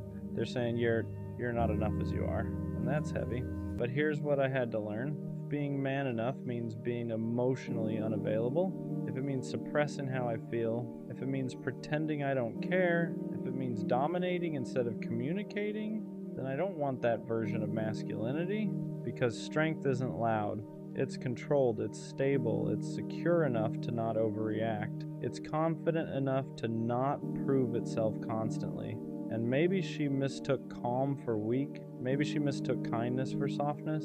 Maybe she mistook emotional awareness for insecurity. But that doesn't redefine me, it just shows what she was used to. What hurt the most wasn't that she left, it was that she framed it like I lacked something, like I needed to become more, like I needed to step up into some undefined standard. But love isn't about becoming someone else to fit someone's idea of masculinity. It's about alignment. If she needed someone louder, more dominant, more emotionally distant, that's preference, not proof that I wasn't enough. Wasn't. Because being man enough shouldn't mean performing toughness. It should mean integrity, leadership, emotional control, responsibility, and I had all of that, just not in a way that matched her expectations, and that's okay. I realized something important after sitting with it. The right woman won't question your masculinity. She'll feel safe in it. She won't need you to be aggressive to feel protected. She won't need you to be emotionally shut down to feel secure. She won't test your dominance to measure your worth. She'll recognize strength in stability. She'll see leadership and accountability. She'll see masculinity in consistency, because real masculinity isn't about intimidation. It's about presence. It's about knowing who you are without needing to prove it constantly. And here's the part nobody talks about. Sometimes when someone says you're not man enough, what they really mean is you're not toxic enough for what I'm used to. Because chaos feels passionate to some people, silence feels strong to some people, emotional distance feels masculine to some people, but healthy masculinity feels boring if you're addicted to instability, and that's not an insult, it's reality. Some people equate unpredictability with strength, and when they meet steadiness, they don't know what to do with it. I had to ask myself something hard. Was I actually lacking, or was I just not performing? Because there's a difference. Lacking means I don't possess something. Performing means I'm pretending to, and I refuse to perform masculinity for approval. I refuse to become colder just to seem stronger. I refuse to suppress my emotional intelligence just to look dominant, because the right person won't require that. They'll appreciate it. If anything, being called not man enough forced me to define what that means for myself. To me, being a man means standing on your word, protecting without controlling, communicating without yelling, being emotionally disciplined, owning your mistakes, leading with stability, and I did all of that. So if that wasn't enough for her, it doesn't mean I failed. It means we defined strength differently.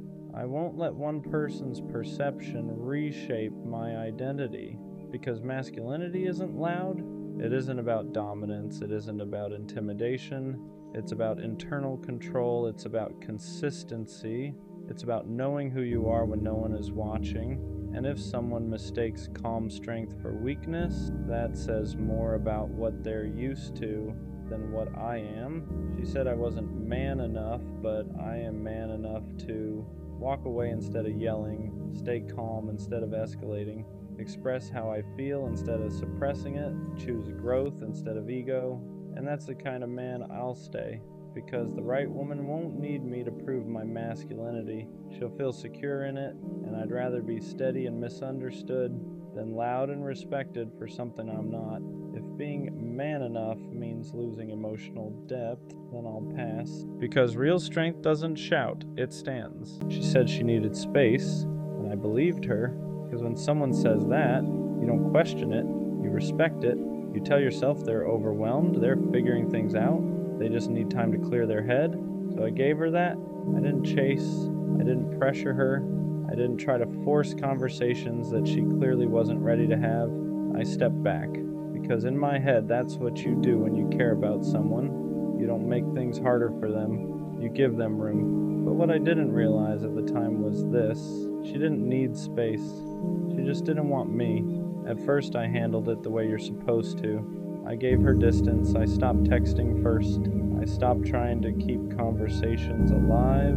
I let the silence sit, even when it didn't feel right, because I thought space meant something temporary, like a pause, like something we would come back from. But the silence started stretching longer than it should have, and instead of clarity, it just created confusion. Because when someone genuinely needs space, they don't disappear without direction. They don't leave you guessing. They don't make you feel like you're suddenly a stranger. But that's exactly how it started to feel. And deep down, something didn't sit right. Not because I didn't trust her, but because the energy didn't match what she said. Then little things started adding up. Things I didn't notice right away. But once I did, I couldn't ignore them. She wasn't just taking space. She was still active, still talking, still posting, still present, just not with me. And that's when the confusion turned into something else: clarity. Because space doesn't mean disappearing from one person while still being available for everything else. Space doesn't look like selective silence. And that's when it hit me. She didn't need space from everything. She needed space from me.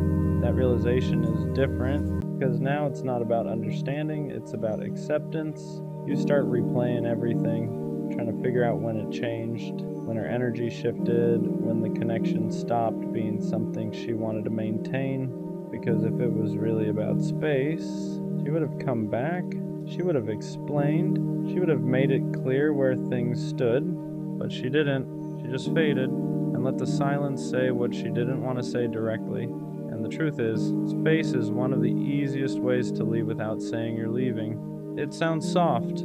It sounds understandable. It doesn't create conflict, but sometimes it's just distance in disguise, a way to slowly step out without having to take responsibility for ending it.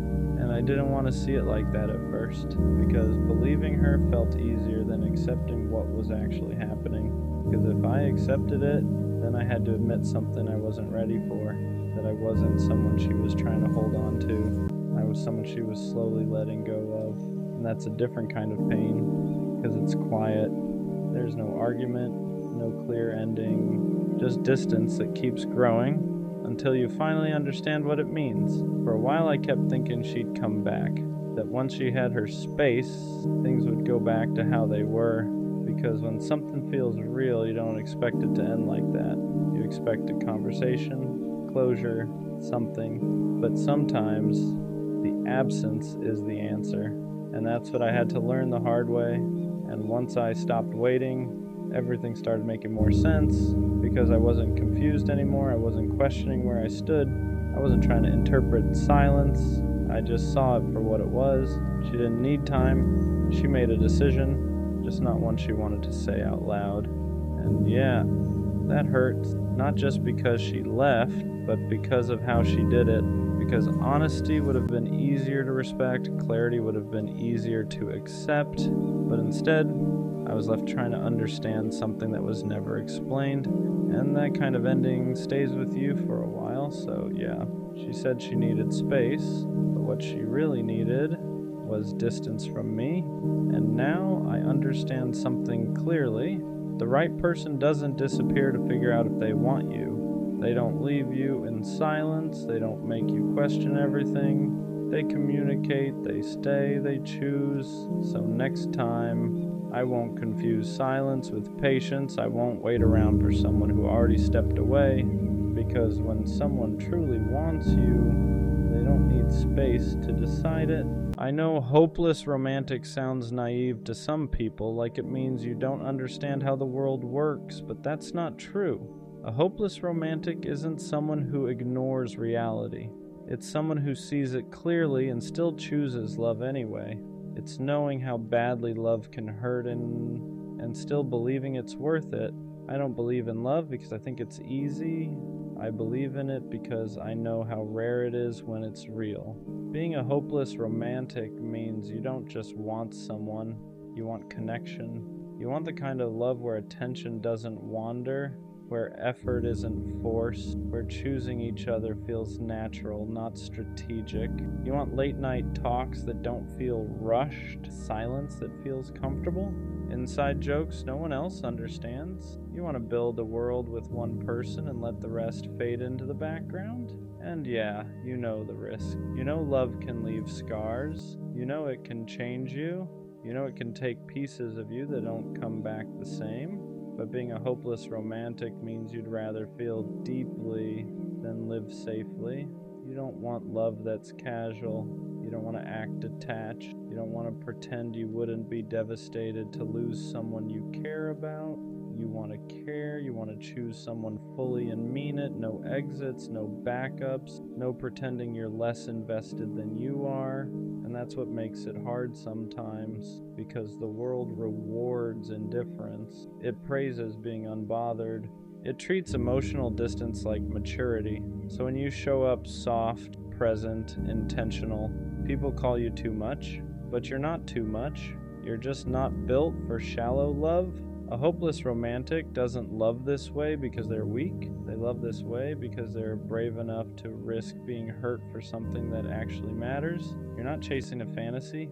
You're chasing alignment, the kind of love that feels steady, not chaotic, intense but safe, deep but mutual. And even if it takes longer, even if you have to wait, even if you get hurt along the way, you don't regret loving like this, because a life without love feels smaller than a life with heartbreak. So no, you won't grow out of it. You won't harden. You won't stop wanting something real. You're a hopeless romantic because you refuse to let the world convince you that love should be shallow, casual, or disposable. And one day, someone will meet you in that same place. They won't laugh at your softness. They won't flinch at your depth. They won't ask you to tone it down. They'll recognize it, and that's when you'll realize you were never hopeless. You were just holding out for something worth believing in. Being a hopeless romantic doesn't mean you believe love will save you. It means you believe it's worth showing up for. It means you don't enter connections casually.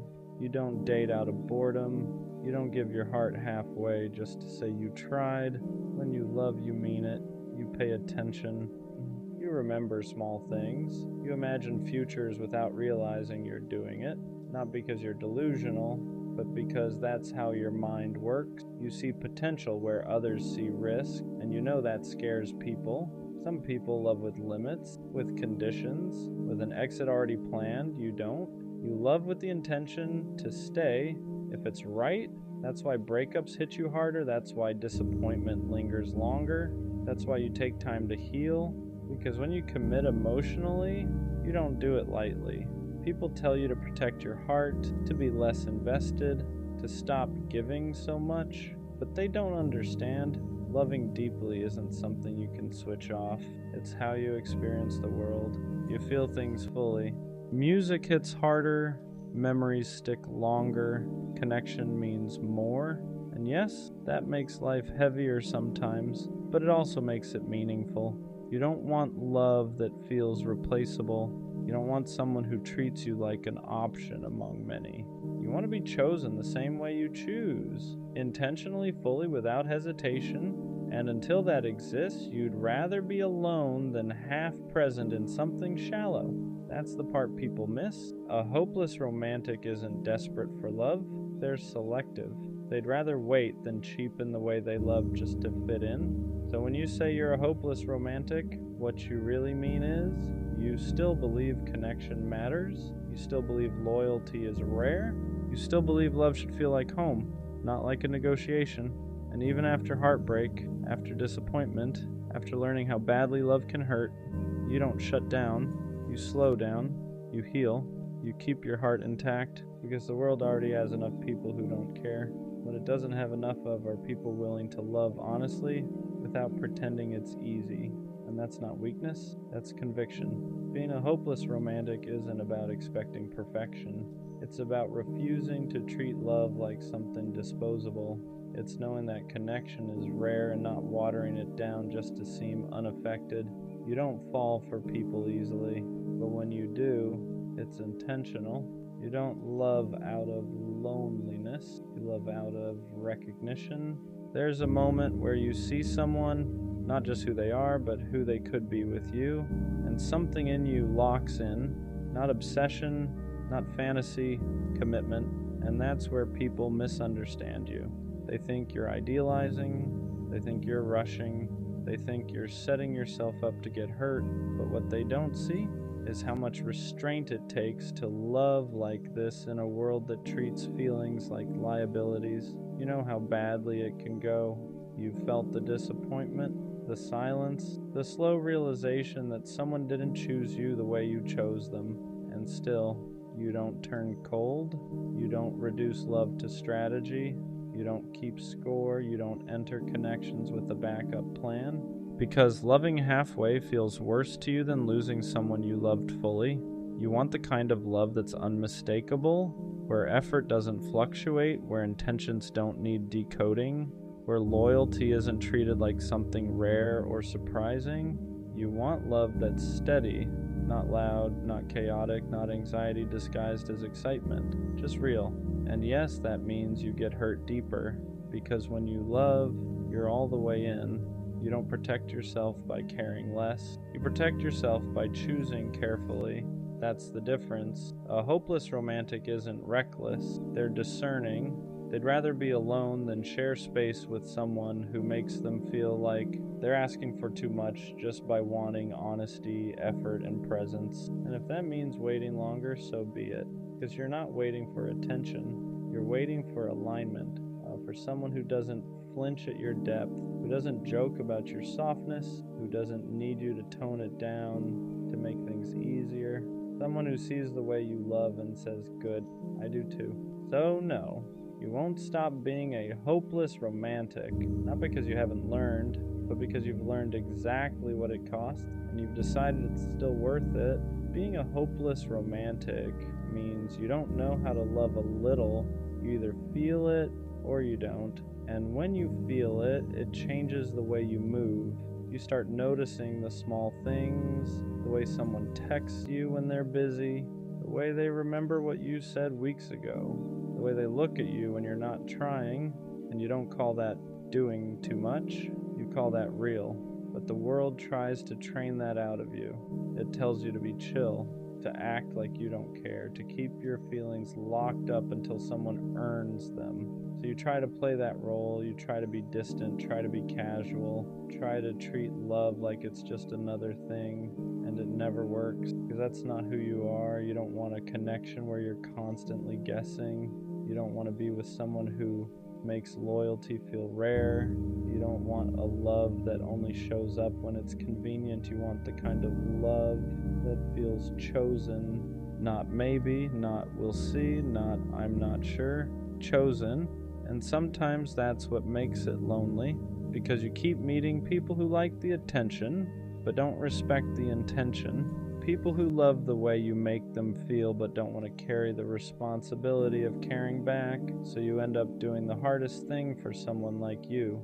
You walk away, not because you stopped loving, but because you finally realized love shouldn't require you to beg for consistency. A hopeless romantic doesn't stay where they're confused. They don't keep giving their heart to someone who treats it like something optional. They'd rather be alone than feel lonely next to someone, and that's not weakness, that's standards. Because if you love deeply, you have to protect that depth, not by becoming cold, but by becoming honest about what you need, and what you need is simple: presence, effort, loyalty, clarity. The kind of love that doesn't make you question yourself for wanting something real. What hurts the most as a hopeless romantic isn't rejection. It's realizing someone enjoyed being loved by you, but never intended to love you the same way.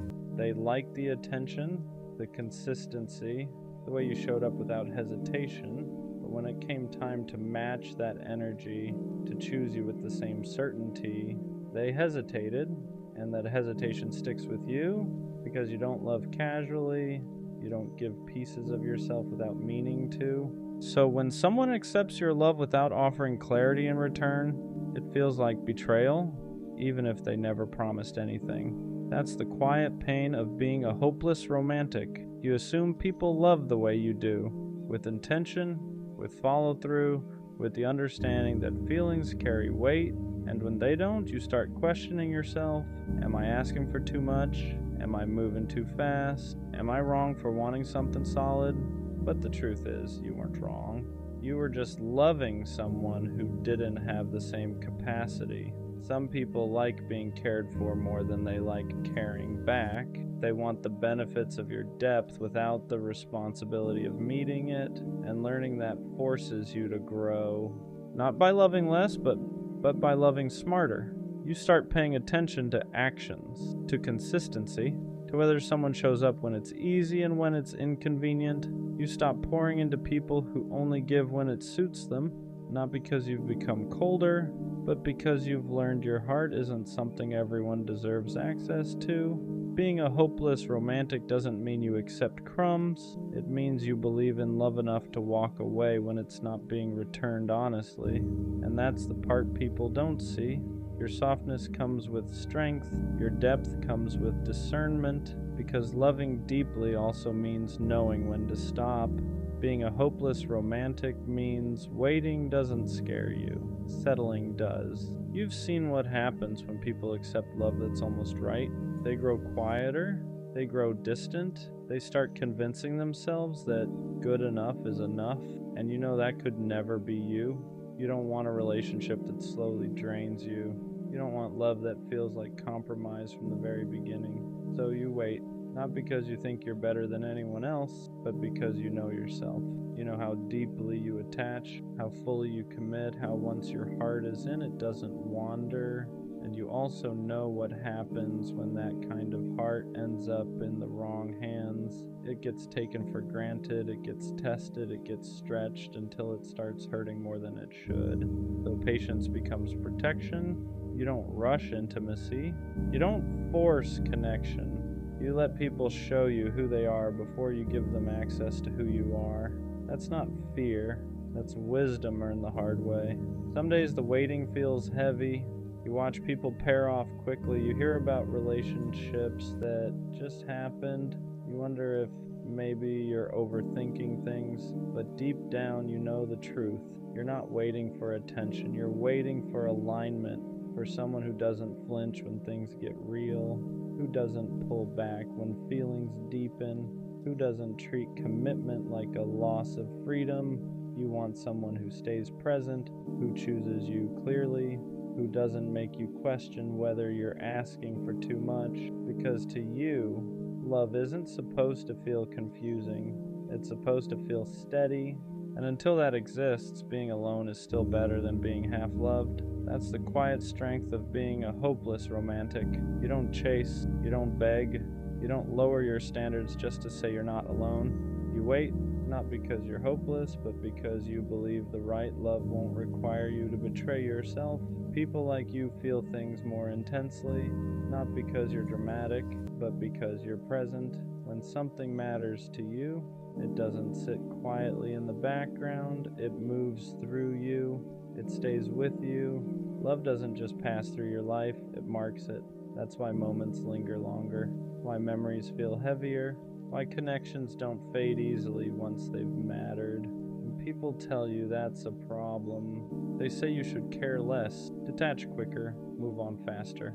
But they don't understand what intensity really is. Intensity isn't chaos, it isn't instability, it isn't losing control. It's depth. It's the ability to feel joy fully and grief honestly, to experience connection without numbing yourself just to make it easier. You don't skim life, you dive into it. And that's why love feels different to you than it does to most people. You don't forget easily, you don't replace people quickly, you don't treat connection like something interchangeable. When you love, it's intentional. That's why heartbreak hits harder. Because you didn't hold back, you didn't love with conditions, you didn't prepare an exit in advance, you showed up honestly. And while that hurts more in the moment, it also means something important. Nothing about your love was fake. You don't look back wondering if you tried hard enough, if you cared enough, if you were too guarded. You know you gave what you had, and that kind of certainty matters. Intensity becomes a problem only when it's given to the wrong people. With the right person, your depth won't feel overwhelming, it'll feel grounding. They won't ask you to tone it down. They won't joke about you caring too much. They won't treat your feelings like something they need to manage. They'll meet you there, because the truth is, the world doesn't need fewer people who feel deeply. It needs more people who aren't afraid to. And being a hopeless romantic means you refuse to apologize for having a heart that actually shows up. At some point, you learn how to guard your heart without becoming guarded. That's a hard balance for someone like you, because you don't want to turn cold. You don't want to love halfway. You don't want to build walls so high that nothing real can get in. But you also know what happens when you give too much, too soon, to someone who doesn't know how to hold it. So you change, not by loving less, but by loving slower. You stop giving access before effort is proven. You stop filling in the gaps when someone shows you inconsistency. You stop romanticizing potential over behavior, and that doesn't feel natural at first, because you're used to leading with your heart, used to giving people the benefit of the doubt, used to assuming good intentions. But experience teaches you something important. Being open doesn't mean being unprotected. You can still be warm without being available to everyone. You can still be deep without drowning in the wrong places. So you watch, you listen, you notice who shows up consistently and who only appears when it's convenient. You let people reveal themselves instead of rushing to explain them. And that's when your love becomes safer, not smaller. You're still a hopeless romantic. You still believe in connection. You still want that kind of love where effort feels mutual and presence feels natural. But now, you don't mistake interest for intention. You don't confuse words with commitment. You don't chase clarity. You wait to see it. And that patience isn't fear, it's respect for yourself, because you finally understand that the right person won't need you to rush your heart to keep them close. They'll move at a pace that protects what you're building together. And when you feel that, you won't have to second guess it. You'll know. There's a phase every hopeless romantic goes through that feels especially isolating. It's the part where you've learned enough to stop choosing the wrong people, but you haven't met the right one yet. So you're not heartbroken anymore. You're not chasing. You're not settling. You're just alone, and people don't understand that version of you. They assume you've become distant, that you've lost interest, that you've changed, but really you've just stopped forcing connection where it doesn't fit. You're not closed off. You're selective. You're not cold. You're careful. You've reached a place where surface level attention doesn't move you anymore. Small talk feels hollow. Inconsistent effort feels loud. Mixed signals feel exhausting. So you walk away sooner. You disengage faster. You don't explain yourself as much, and that can feel lonely, because now you're surrounded by people but not met by anyone. You want depth. You want presence. You want someone who doesn't flinch when emotions enter the room, and until that shows up, nothing else feels worth your heart. This is usually the point where people tell you to lower your standards, to be more flexible, to give someone a chance, but they don't understand what it costs you to love the wrong person. They don't feel the aftermath the way you do, the way it lingers, the way it reshapes you. So you hold your ground, even when it feels quiet, even when it feels like you're the only one still believing in something deeper, because you know this loneliness is different from the loneliness you felt before. Before, you were lonely because you were giving your heart to people who couldn't hold it. Now you're lonely because you're protecting it, and that difference matters. This space isn't empty. It's the space right before alignment. The moment right before someone finally sees the way you love and doesn't ask you to soften it. And even though it's hard, even though it tests your patience, you stay here, because you know the right love won't arrive while you're busy entertaining the wrong ones, Being a hopeless romantic was never about fantasy. It was about faith. Faith that connection matters, that loyalty still means something, that choosing one person fully isn't outdated, it's intentional. For a long time, you wondered if this way of loving was something you were supposed to grow out of, if heartbreak was meant to harden you, if disappointment was meant to teach you to want less, but it never did. Every time you tried to love casually, it felt wrong. Every time you tried to detach, you felt empty. Because loving deeply was never a habit you picked up. It was part of who you are. You weren't built to love halfway. You weren't meant to treat people like options. You weren't meant to keep one foot out the door just in case. And yes, that made the journey harder. You felt things more intensely. You lost futures you had already imagined. You walked away from people you still cared about because they couldn't meet you where you stood. But none of that was wasted. Every disappointment refined you. Every heartbreak taught you discernment. Every lonely stretch strengthened your standards, not so you'd love less but so you'd love right. Now you understand something clearly. Being a hopeless romantic doesn't mean you ignore reality. It means you face it and still refuse to settle. You don't want perfect love, you want present love. The kind that doesn't confuse you. The kind that doesn't require self-editing. The kind that chooses you with the same certainty you offer in return. And when that finally arrives, it won't feel overwhelming. It won't feel chaotic. It won't feel like something you have to chase. It'll feel calm, mutual, safe.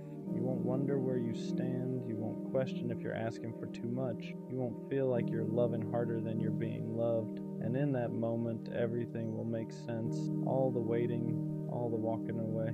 All the times you chose being alone over being half-loved. You weren't too much. You were just ahead of your time in a world that forgot how to love with intention. So no, being a hopeless romantic isn't something you need to fix. It's something you protect, because when the right person finally meets you there, they won't try to change you. They'll recognize you. You'll realize you were never hopeless at all. You were just holding out for a love that was worthy of you. You don't chase love because you're romantic. You chase love because you don't know how to sit with yourself yet. Because silence makes your thoughts loud. Because being alone feels like proof that something about you isn't enough. So you look for love to fill the space. You attach quickly. You overextend. You give more than you should, sooner than you should. Not because you're stupid, but because being chosen feels like relief. Like if someone wants you, then maybe you can stop questioning yourself for a while. You don't just want connection. You want validation. You want someone to prove that you're worth staying for, worth prioritizing, worth choosing. So when someone shows interest, you lean in hard. You ignore red flags. You excuse inconsistency. You tell yourself, if I love them better, they'll love me back. And when they pull away, it doesn't just hurt. It confirms your worst fear, that you weren't enough. So you try harder. You become more available, more understanding, more forgiving than you should be. You abandon parts of yourself just to keep someone close, and you call it love. But deep down, you know the truth. You're not chasing them. You're chasing the feeling of being wanted. Because when someone loves you, even temporarily, it quiets the voice in your head that says you're unlovable on your own. That's why breakups destroy you. You don't just lose the person, you lose the version of yourself that felt okay for a moment. You lose the distraction. You lose the proof. You lose the illusion that someone else could fix what you haven't faced yet. And that's the part no one wants to admit. Chasing love like this isn't romance. It's avoidance. It's using someone else's attention to avoid learning how to give it to yourself. Because loving yourself is harder than loving someone else. It means sitting with your flaws without asking someone to overlook them. It means choosing yourself without needing applause. It means learning how to feel whole without being held together by another person. And that terrifies you, so you chase love instead. But here's the shift, the part that hurts before it heals. The moment you stop chasing love to fill the emptiness, you start attracting it from a different place. Not desperation, not fear, not self-doubt, but choice. Because real love doesn't arrive to save you. It arrives when you're no longer asking someone else to convince you that you matter. And until you learn to sit with yourself, without distraction, without validation, without escape, every love you chase will feel heavier than it should. You don't need someone to love you harder. You need to stop outsourcing your worth. And when you finally do, love stops feeling like survival and starts feeling like connection.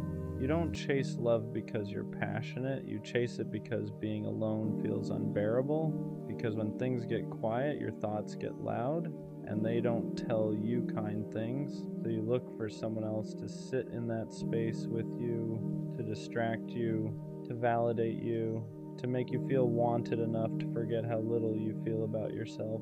You don't just want connection, you want relief. Relief from the constant feeling that something about you is missing, that you're behind, that if you were enough, someone would have stayed by now. So when someone shows interest, you grab onto it, you attach fast, you give more than you should, you bend your boundaries before they even ask, not because you're weak, but because being chosen feels like proof. Like if someone wants you, then maybe the voice in your head can finally shut up for a while. You start confusing attention with love, consistency with commitment, chemistry with safety, and when they pull away, it doesn't just hurt, it confirms everything you were afraid of. So you chase harder, you explain more, you forgive more, you accept less. You tell yourself that if you just love them better, they'll love you back the way you need. But what you're really doing is asking someone else to give you a sense of worth you don't know how to give yourself yet. And that's why it feels so desperate, because it's not about them. It's about the fear that without love, you have nothing to stand on. This isn't romance, it's survival. And until you learn how to sit with yourself without needing someone else to make you feel okay, every love you chase will feel heavier than it should. At some point, chasing love turns into abandoning yourself. You stop asking what you need and start asking what they want, how much space to give, how much to hold back, how to be easier to stay with. You shrink in small ways at first. You don't bring things up because you don't want to seem difficult. You accept less effort because at least they're still here. You tell yourself you're being understanding when really you're being afraid that if you ask for more, they'll leave. So you adapt, you become more available than you should, more forgiving than is healthy. You explain away behavior that already made you feel small, and every time you do, you move a little further away from yourself, but you call it love. You tell yourself this is what it means to fight for someone, to be patient, to be loyal. What you don't realize yet is that real love doesn't require you to disappear quietly.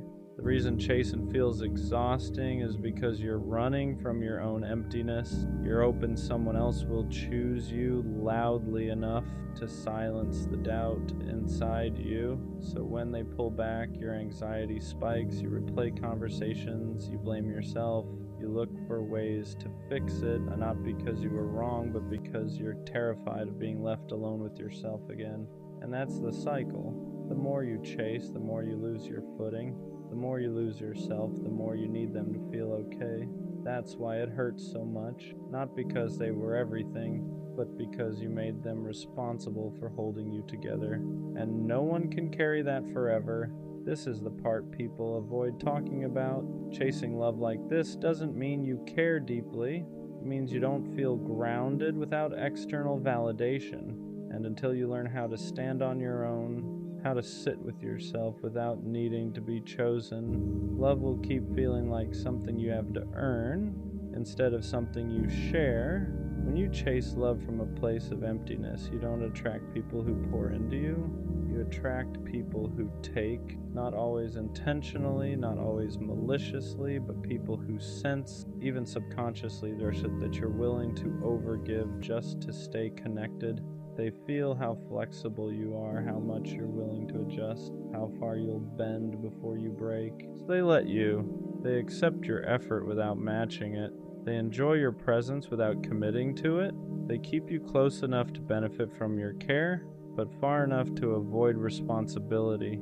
And because you're chasing, You don't question it at first. You tell yourself this is just how relationships work, that love takes patience, that maybe they just need time, but deep down something feels off.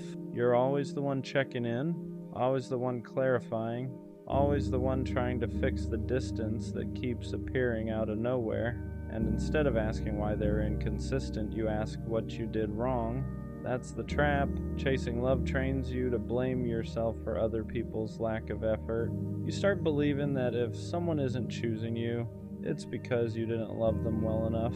So you try harder, you give more reassurance, more patience, more access to parts of you that should have been protected, and the dynamic deepens. They stay comfortable, you stay anxious, they get affection without accountability, you get hope without security, and that imbalance keeps repeating until you finally see it for what it is. You're not unlucky in love, you're just chasing from a place that tells the wrong people you'll accept less than you deserve, because people who are capable of real love don't feel comfortable being chased. They meet you halfway.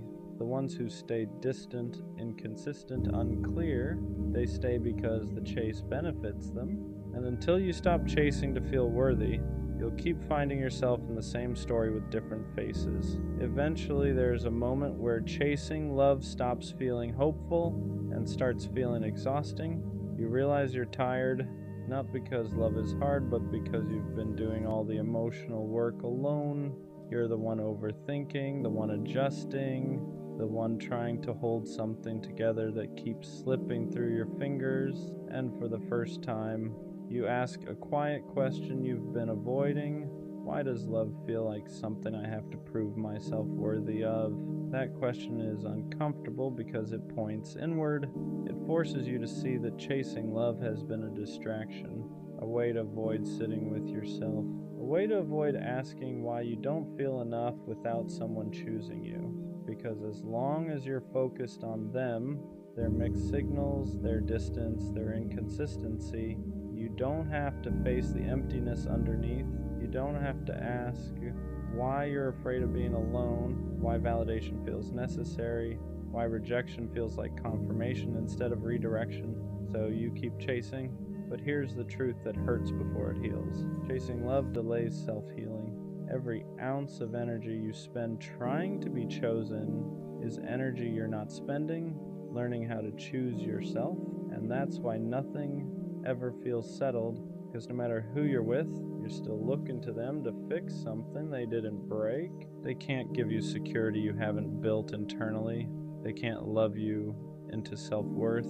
They can't silence the doubt that existed before they arrived. And once you see that, chasing loses its appeal, not because you stop wanting love, but because you realize love isn't supposed to feel like survival. It's supposed to feel like addition, not rescue.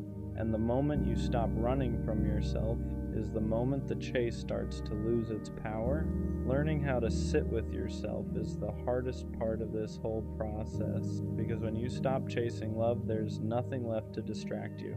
No text to wait for, no signals to decode, no person to center your emotions around, just you. And that's when everything you've been avoiding comes to the surface. The insecurity you buried under effort, the loneliness you masked with attachment, the belief that without someone choosing you, you don't really matter. It feels uncomfortable at first, almost unbearable. You reach for your phone instinctively. You miss the chaos, you miss feeling needed, because chasing gave your pain direction, it gave your emptiness a target. Now there's nowhere to run.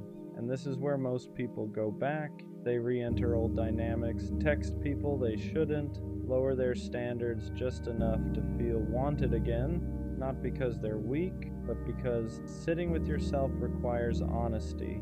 It forces you to see that no one abandoned you the way you've been abandoning yourself. Every time you chased someone who was unsure, you told yourself your needs could wait. Every time you accepted inconsistency, you taught yourself to tolerate being half chosen. So being alone feels unfamiliar, not because you can't handle it, but because you've never stayed here long enough to build something solid inside yourself. This is where self-love actually starts, not affirmations, not confidence quotes, but learning how to stay when there's no validation coming in, learning how to comfort yourself instead of outsourcing it, learning how to choose yourself without needing approval. And slowly something shifts. You stop craving attention. You stop confusing intensity with connection. You stop chasing people who feel familiar for the wrong reasons. Because now, you're no longer running from yourself. And when you stop doing that, love stops feeling like something you need to survive. When you finally start building self-love, the chase doesn't just slow down. It feels wrong. You notice it first in small ways. The anxiety doesn't hook you the same. Inconsistency doesn't feel exciting anymore. It feels draining. People who once felt magnetic now feel loud, unclear, unsafe, and that confuses you because for so long, chaos felt like chemistry. You were drawn to people who kept you guessing because guessing felt familiar, because uncertainty mirrored how unsure you felt about yourself. But now that you're learning how to stand on your own, that dynamic stops working. You don't feel the urge to prove yourself anymore. You don't feel the need to over-explain your worth. And suddenly, chasing feels humiliating, not because you're above it, but because you're finally grounded enough to feel how one-sided it always was. You start wanting different things: clarity instead of sparks, consistency instead of intensity, presence instead of pursuit. You want to be met, not chased or chasing. And here's the part people don't expect. Self-love makes some connections fall apart. People who benefited from your overgiving feel the shift immediately. They sense you're no longer bending, no longer available on demand, no longer trying to earn their attention, and some of them leave. Not because you changed for the worse, but because the version of you that chased them is gone. That can hurt, because even when you're healing, loss still feels like loss, but this time it doesn't destroy you, because you're no longer tying your value to someone else's choice. You understand something now. Love that requires chasing is love that feeds on insecurity, and love that's healthy doesn't need pursuit to survive. It shows up, it stays, it chooses you without being convinced, and the more you learn how to love yourself quietly, consistently, honestly, the less tolerance you have for anything that makes you feel like you need to beg to belong. When the chasing finally stops, a new fear shows up. Not the fear of being alone, but the fear of trusting love again without desperation. Because now you're calmer, more grounded, less reactive, and that feels unfamiliar. You're used to love coming with anxiety, with overthinking, with that constant urge to secure someone's attention before it disappears. So when things are steady, part of you doesn't know what to do. You wait for the other shoe to drop. You look for signs something is wrong. You brace yourself for distance that never comes, because chaos used to feel like proof that something mattered. Now peace feels suspicious. You're not chasing anymore, but you're still learning how to receive, how to let someone show up without questioning why, how to accept consistency without trying to earn it. And that's harder than it sounds, because chasing trained you to believe love had to be worked for, that if you weren't doing something, fixing something, proving something, it wouldn't last. So when someone meets you without needing to be convinced, your instinct is to pull back, not because you don't want it, but because you're afraid of trusting something that isn't fueled by fear. This is the quiet stage of healing, where you're not running anymore, but you're not fully relaxed either. You're learning that love doesn't have to feel urgent to be real, that being chosen calmly is still being chosen, and slowly you start letting yourself believe it. You stop checking for exits, stop rehearsing disappointment, stop preparing for abandonment that hasn't happened, because for the first time, you're not chasing to feel worthy. You're standing still and letting love come to you. And that's when you realize how much strength it actually takes to stay. When you stop needing love to save you, Everything about it changes. You're not chasing anymore, but you're also not hiding. You're just stable, and that's unfamiliar. You notice how different it feels to want someone instead of needing them. There's no panic behind it, no urgency, no feeling that if this doesn't work out, you'll fall apart. And that scares you in a new way, because chasing gave you purpose. It gave your emotions somewhere to go. It made love feel intense, consuming, alive. Now love feels quieter, not empty, just grounded. You don't lose yourself in people anymore. You don't rearrange your life to keep someone interested. You don't abandon your needs to avoid being left. And because of that, you become harder to hook, not emotionally unavailable, just unavailable to dynamics that require you to shrink. You start noticing things you used to ignore, how someone responds to boundaries, how they handle consistency, how they show up when you're not overgiving. And if they fade when you stop chasing, you don't panic, you understand. They weren't there for you. They were there for the version of you that was always reaching. That realization hurts, but it also frees you. Because now you know love that disappears when you stop chasing was never love meant to stay. This is where self-love changes the rules. You don't try to be impressive, you don't try to be indispensable, you don't try to secure someone's feelings. You let them show you who they are when you're not doing all the work, and for the first time, love feels optional. Not because it doesn't matter, but because your worth no longer depends on it. You're not chasing to fill a void anymore. You're choosing from a place that already feels whole. And that's when love stops feeling like survival and starts feeling like something you can welcome without losing yourself. Healing doesn't just bring relief, it brings grief. Because when you stop chasing love, you don't just lose old dynamics, you lose the version of yourself who survived by reaching. You look back at who you were and feel a strange mix of sadness and compassion. You remember how hard you tried, how much you gave, how badly you wanted to be chosen, and part of you wants to go back, not because it was healthy, but because it was familiar. Chasing gave you direction. It gave your pain something to focus on. It made loneliness feel purposeful. Now that version of you is gone. And that hurts. You grieve the person who believed love had to be earned, who thought being enough meant being useful, agreeable, easy to keep. You grieve the nights you waited, the messages you rewrote, the boundaries you swallowed just to stay connected, not because you were weak, but because you didn't know another way yet. And healing means accepting something painful. No one did this to you. You did it because you didn't know how to hold yourself without being held. That realization can feel brutal because it removes the villain. There's no one left to blame, just patterns you learn to survive something deeper. So you sit with it, with the sadness, with the regret, with the understanding that you were doing the best you could with what you knew at the time.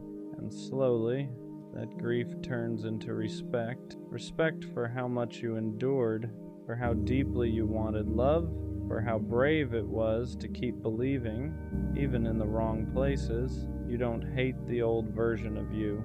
You thank them because they carried you until you were strong enough to stop chasing and start choosing yourself. And that's what makes this stage heavy. You're not broken anymore, but you're still letting go. The chase ends the moment you stop asking love to fix you, not because you stop wanting connection, but because you stop needing it to feel whole. You finally understand something simple that took you years to learn. Love was never supposed to be proof that you matter. It was never meant to carry your worth, never meant to quiet your self-doubt, never meant to save you from yourself. That was too much to ask of anyone. So you stopped chasing, not in anger, not in bitterness, but in clarity. You stop running after people who make you feel uncertain. Stop explaining your needs to people who don't listen. Stop overgiving just to feel chosen. Because now being chosen by yourself comes first. You learn how to sit with silence without panicking, how to be alone without feeling abandoned, how to exist without needing constant reassurance, and something changes. Love no longer feels urgent, it no longer feels like survival. It no longer feels like something you have to secure before it disappears. It becomes optional, not because it's unimportant, but because your life no longer collapses without it. And that's when the real shift happens. You don't attract love from desperation anymore. You don't bond through wounds. You don't mistake intensity for connection. You choose slowly. You choose clearly. You choose from a place that isn't begging to be filled. And if someone doesn't meet you there, you don't chase. You let them go, not because you don't care, but because you care enough about yourself to stop repeating the same pain with different people. The version of you that chased love wasn't weak. They were hurting, they were lonely, they were trying to survive. But this version of you, this version doesn't run. They stand still, they breathe, they choose themselves even when no one is watching. And from here on out, love won't feel like something you have to earn. It'll feel like something you share with someone who meets you without being chased. That's where the cycle ends. Not with finding love, but with finally finding yourself. I've been thinking about something lately. There's a difference between being loved and being convenient, and sometimes I can't tell which one I am. Because you say you love me, you act like you care, you stay, but staying isn't the same as investing. You can stay in someone's life because they're easy, because they're understanding, because they don't cause too many problems, because they don't threaten your comfort. That doesn't automatically mean you love them deeply. And that's where my mind starts wandering. If I stop being easy, if I stopped being patient, if I stopped adjusting when you're distant, if I stopped giving you the benefit of the doubt every time something feels off, would you still love me the same? Or would things start feeling heavier to you? Because I love in a way that's active. I think about you when you're not around. I consider how my actions affect you. I replay conversations to make sure I didn't hurt you unintentionally. I check in even when I'm tired. And I don't do that to be praised. I do that because I care, so when I don't feel that same level of intentionality back, it doesn't make me angry. It makes me unsure, because love shouldn't feel like something one person maintains. It shouldn't feel like if I stopped trying, everything would slowly collapse. Sometimes I wonder if you love the way I show up for you, but not the actual weight of loving me back, because loving me means consistency. It means emotional awareness. It means showing up even when you're stressed. It means reassuring without being asked 5 times. And I don't know if you're loving me or just enjoying how I love you. And that difference matters more than people think. Because I don't want to be someone's peace if I'm not also their priority. I don't want to be someone's stability if I'm not also deeply valued. I don't want to be easy to keep just because I'm hard to lose. I want to feel chosen loudly enough that I don't question it silently. And lately, I've been questioning it. I think what makes this question uncomfortable is that nothing is technically wrong. You're not cruel, you're not distant all the time, you're not openly careless. But love isn't just about what someone isn't doing. It's about what they are doing consistently. And sometimes I feel like I'm filling in emotional gaps you don't even notice are there. When I feel tension, I address it. When I sense distance, I close it. When communication weakens, I strengthen it. But when I pull back slightly, even a little, I can feel the difference immediately, and that tells me something. Because if the connection shifts the moment I stop overcompensating, then maybe I've been holding more weight than I realized. And that's exhausting. Not physically, emotionally. Because loving someone deeply while wondering if they love you with the same intentionality creates a quiet insecurity you don't talk about out loud. You start asking yourself subtle questions. If I didn't initiate, would they? If I didn't reassure, would they? If I didn't bring warmth into the conversation, would it still feel warm? And I don't want to think like that. I don't want to calculate effort. I don't want to measure energy. But imbalance forces you to notice patterns, and patterns don't lie. There's also a difference between being wanted and being valued. Wanted is temporary, wanted is emotional in the moment, valued is consistent. Valued means you're considered in decisions, valued means your feelings are handled carefully, valued means someone protects the connection even when things feel stable. Sometimes I feel wanted, but I don't always feel protected. And protection doesn't mean control, it means awareness. It means someone thinking, I don't want to lose this, so I'll handle it with care. I want to feel like that. I don't want to be someone you assume will always stay. I want to be someone you actively choose to keep, because there's a dangerous comfort in knowing someone is loyal. It can make you relax too much. It can make you stop trying as hard. It can make you think effort isn't urgent anymore. But love without continued effort slowly turns into maintenance, and maintenance feels transactional. I don't want to be loved because I'm stable. I don't want to be loved because I'm understanding. I don't want to be loved because I don't make things difficult. I want to be loved because I matter, because my presence is important to you, because losing me would actually affect you, not just inconvenience you. And if I ever have to question that for too long, then something isn't landing the way love should. Because when you're deeply loved, you don't feel like you're the only one holding the emotional glue together. You feel supported, you feel met, you feel secure enough to stop asking whether you're too much. And until I feel that consistently, not just in moments, not just after I express doubt, that question will keep circling in my mind. Do you love me, or do you just like having me around? There's something I haven't said out loud. I think I'm afraid of being loved comfortably. Not passionately, not intentionally, comfortably. Comfortable love is quiet. It assumes I'll always be there. It stops checking as much. It stops pursuing as much. It stops protecting the connection as carefully. And it doesn't look toxic. It just slowly feels less alive, less intentional. Because in the beginning, you pay attention to everything. You notice small mood changes, you ask deeper questions, you show up with energy.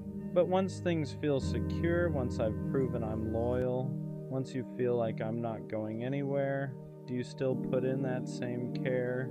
Or do you relax into the assumption that I'll always adjust? Because here's the truth, I do adjust. I understand when you're tired, I understand when you're stressed, I understand when you need space, but understanding shouldn't mean I absorb everything.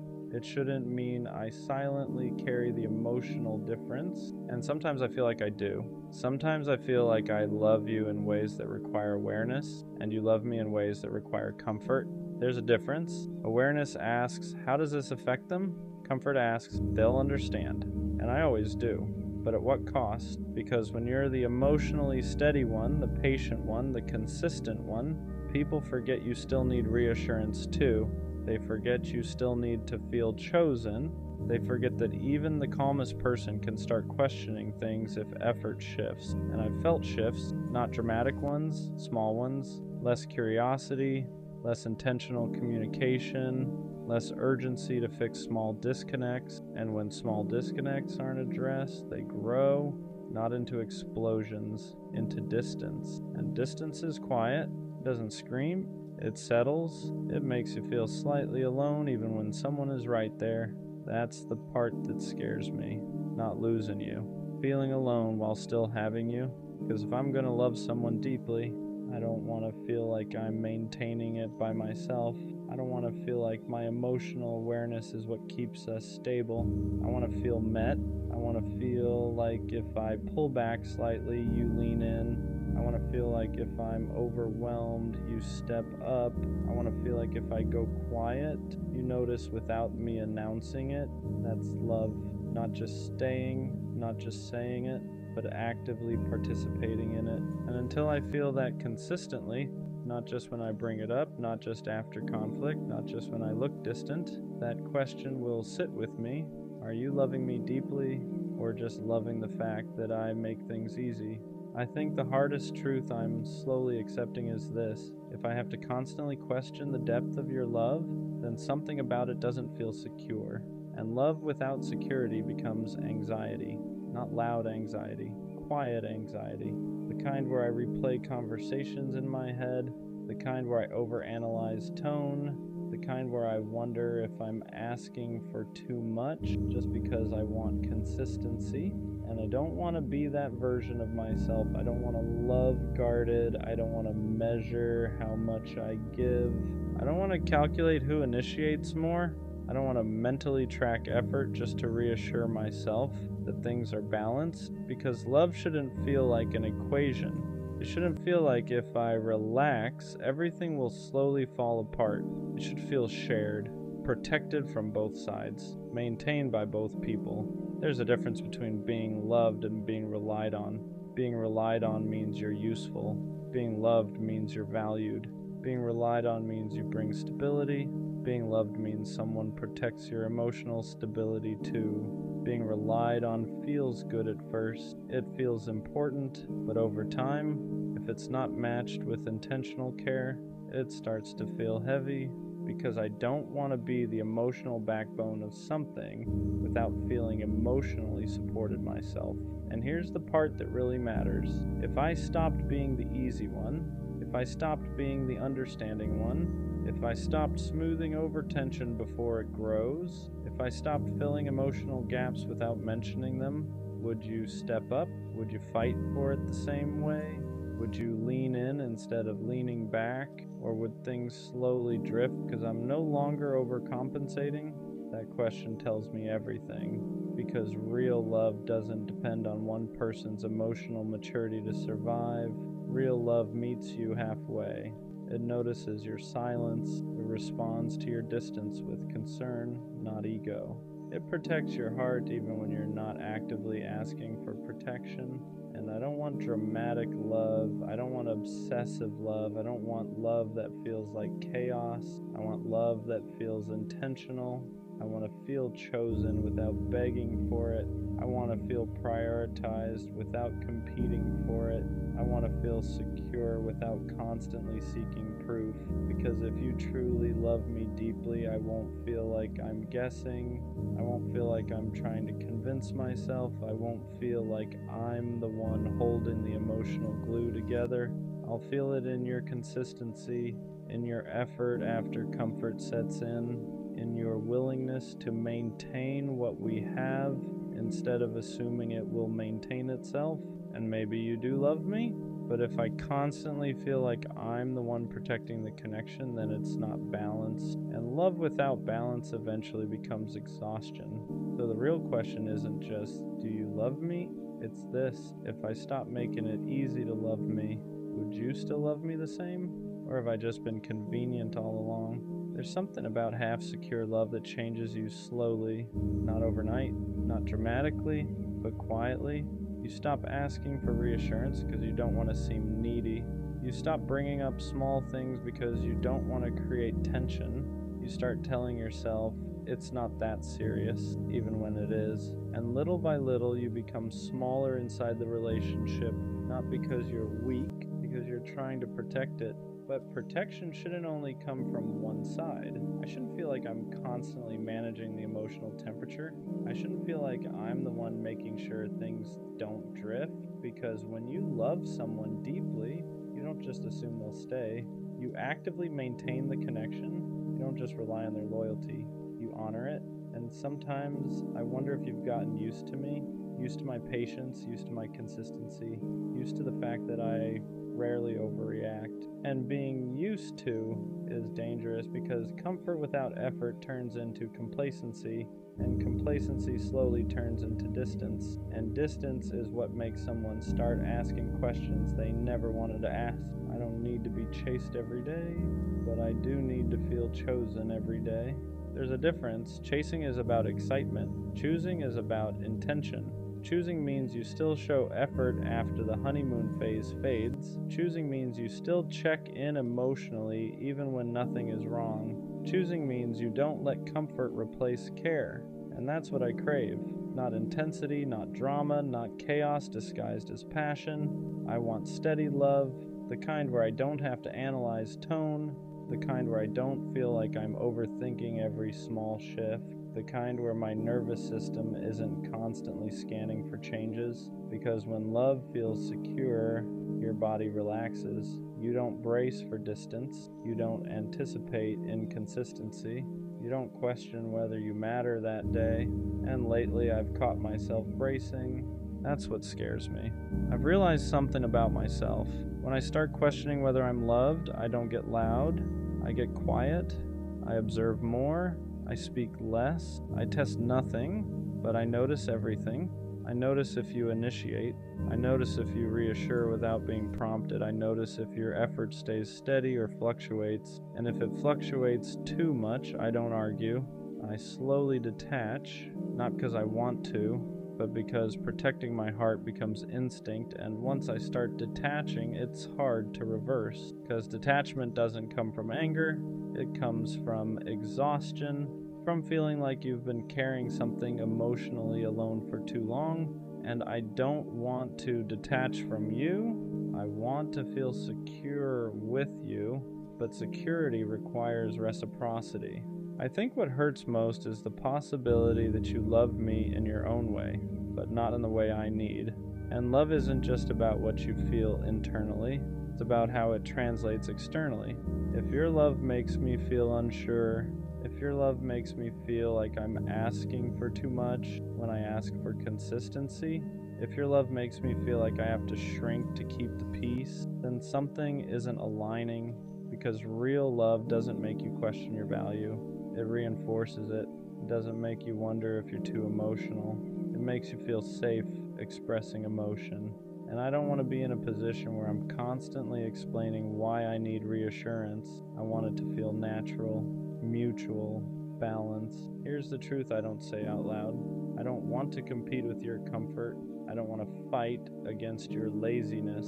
I don't want to beg for effort that should come naturally when someone truly values you. Because if you deeply loved me, you wouldn't want to risk losing me through neglect. You wouldn't let small disconnects grow. You wouldn't assume I'll always stay no matter what. You would treat the connection like it matters, not just when things feel unstable, but especially when things feel secure.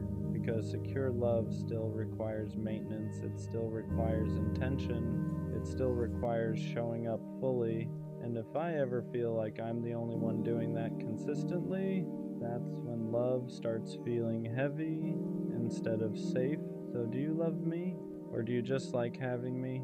Because those two things look similar at first, but over time, they feel very different. Liking having me means you enjoy my presence. Loving me means you protect it. Liking having me means you're comfortable. Loving me means you're intentional. Liking having me means you assume I'll stay.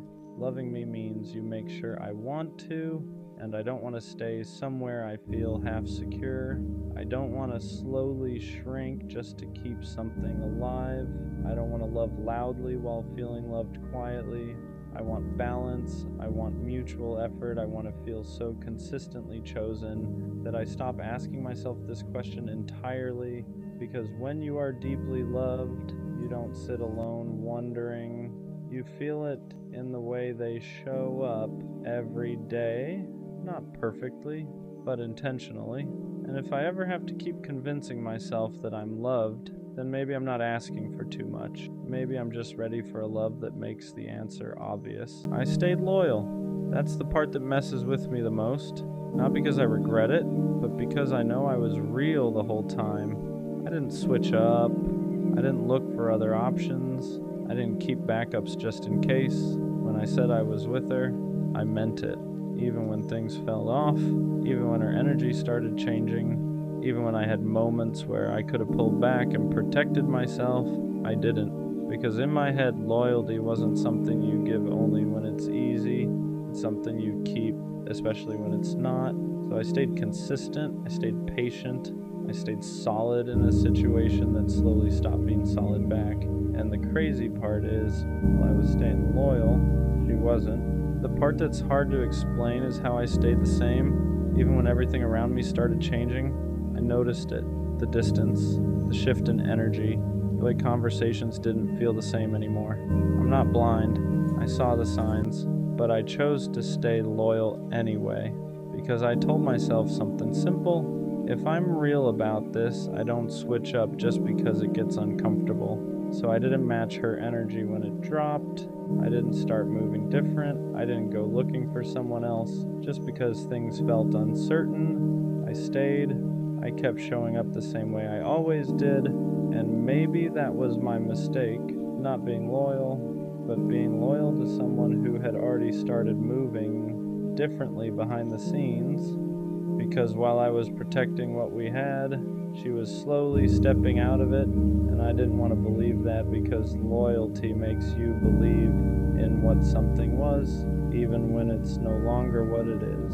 The truth didn't hit me all at once. It came in pieces, little realizations that didn't fully make sense at first, moments where things felt off, but not off enough to walk away. I would notice small things, the way she moved differently, the way her attention felt split, the way her consistency started depending on her mood, and every time I noticed it, I told myself the same thing. Don't overthink it, because when you're loyal, you don't want to accuse someone of something they haven't admitted. You give them the benefit of the doubt. You trust what you had, instead of questioning what it's becoming. So I stayed grounded, I stayed the same. I kept treating her like she was still fully in it, even when deep down I could feel she wasn't.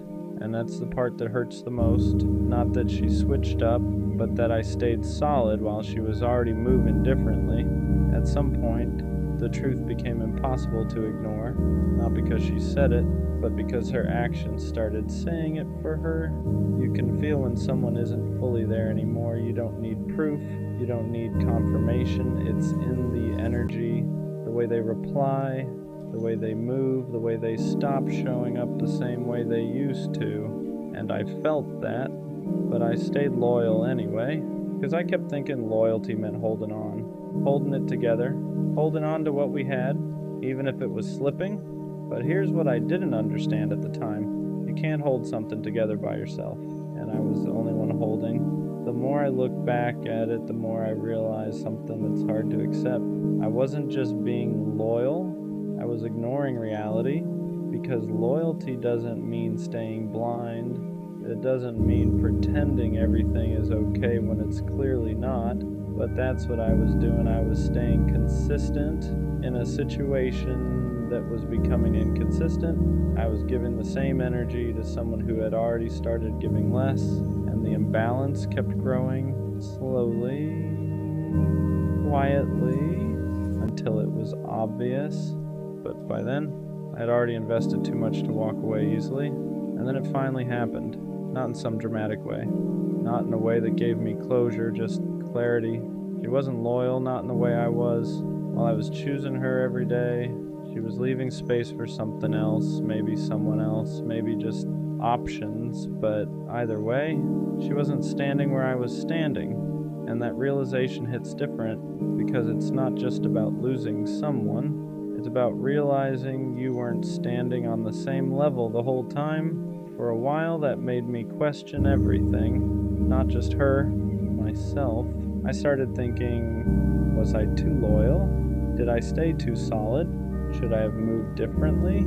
Because when someone hurts you while you're being real, it makes you feel like being real was the mistake, but it wasn't. Loyalty wasn't the problem. Giving it to the wrong person was, and that's the shift that took time to understand. Because I didn't lose by being loyal. I didn't lose because I stayed real.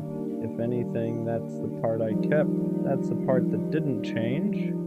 She changed. She moved different. She chose differently. But me, I stayed who I said I was. And that matters more than it feels like it does in the moment. And because here's the truth, no one tells you right away. Being loyal to the wrong person will hurt, but it will also teach you exactly what real loyalty should look like when it's returned. It shows you the difference between someone who says they care and someone who actually stands on it. And once you've felt that difference, you stop settling for anything less. You stop accepting half effort. You stop excusing inconsistency, because now you know what it feels like to give fully. So next time, you expect it back. So yeah, I stayed loyal and she didn't, and for a while that felt like I lost, but now I see it differently because loyalty isn't something you regret, it's something you protect. You just learn who deserves it. The right person won't make you question it, won't make you feel like you're the only one holding things together, won't make you feel stupid for being real. They'll match it naturally, consistently, without you having to ask. So, no, I'm not changing the way I love, I'm just changing who I give it to. Because being loyal isn't the mistake. Giving it to someone who wasn't is. I owe you an apology. Not the kind that fixes things. Not the kind that makes the pain disappear. Just the honest kind. I couldn't meet you where you stood. I didn't show up the way you deserved. I didn't give you my time, my focus, or the version of me you believed in. And I hate that because you didn't ask for much. You just wanted consistency. You just wanted effort. You just wanted me to stay. And the truth is, I didn't walk away because I didn't care. I walked away because I cared and still felt lost.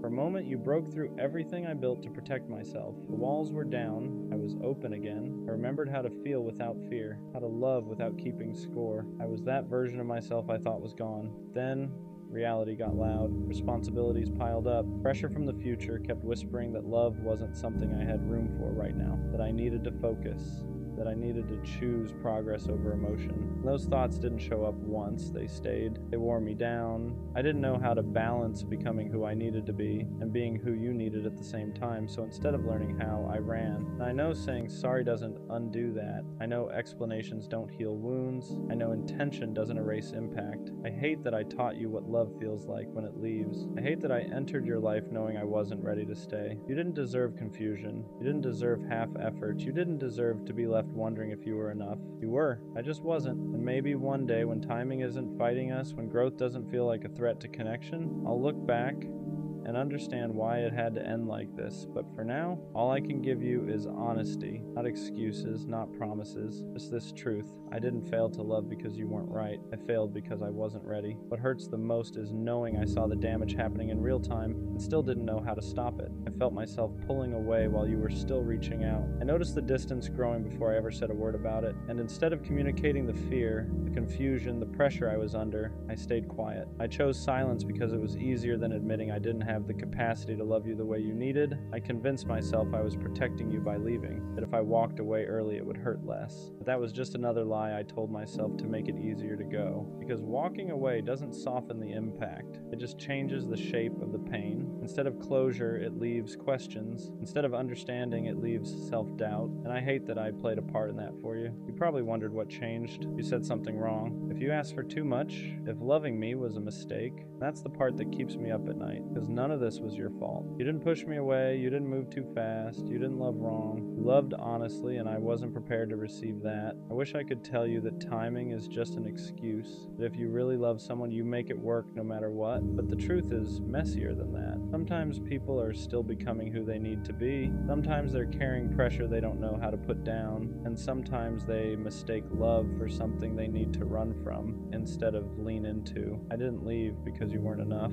I left because I felt like I was failing at everything at once. And instead of asking for patience, I chose distance. I know apologies don't fix what's broken. I know understanding doesn't erase the hurt. But if there's one thing I hope you never forget, it's this. You didn't lose me because you loved too much. I lost you because I didn't know how to stay. There's a weight that comes with being the one who leaves. People think the person who walks away always has it easier. That's not true. Walking away doesn't mean you stop feeling. It just means you carry the guilt quietly. You replay moments where you should have stayed, moments where you should have fought harder, moments where you almost turned around but didn't. I still think about the way you looked at me when you trusted me, the way you believed in something I wasn't brave enough to hold on to. That kind of trust stays with you. It doesn't disappear just because the relationship ended. It becomes a reminder of what you weren't ready to protect. I know from the outside it probably looks like I chose myself, like I chose my future over you, but it never felt like a clean choice. It felt like failing two things at once, losing you and losing the version of myself that finally felt understood. I didn't walk away empowered, I walked away conflicted. Some nights I wonder what would have happened if I stayed, if I tried harder to balance everything instead of running from it, if I learned how to grow with you instead of convincing myself I had to grow alone. But wondering doesn't change reality. It just reminds me that timing can ruin something real.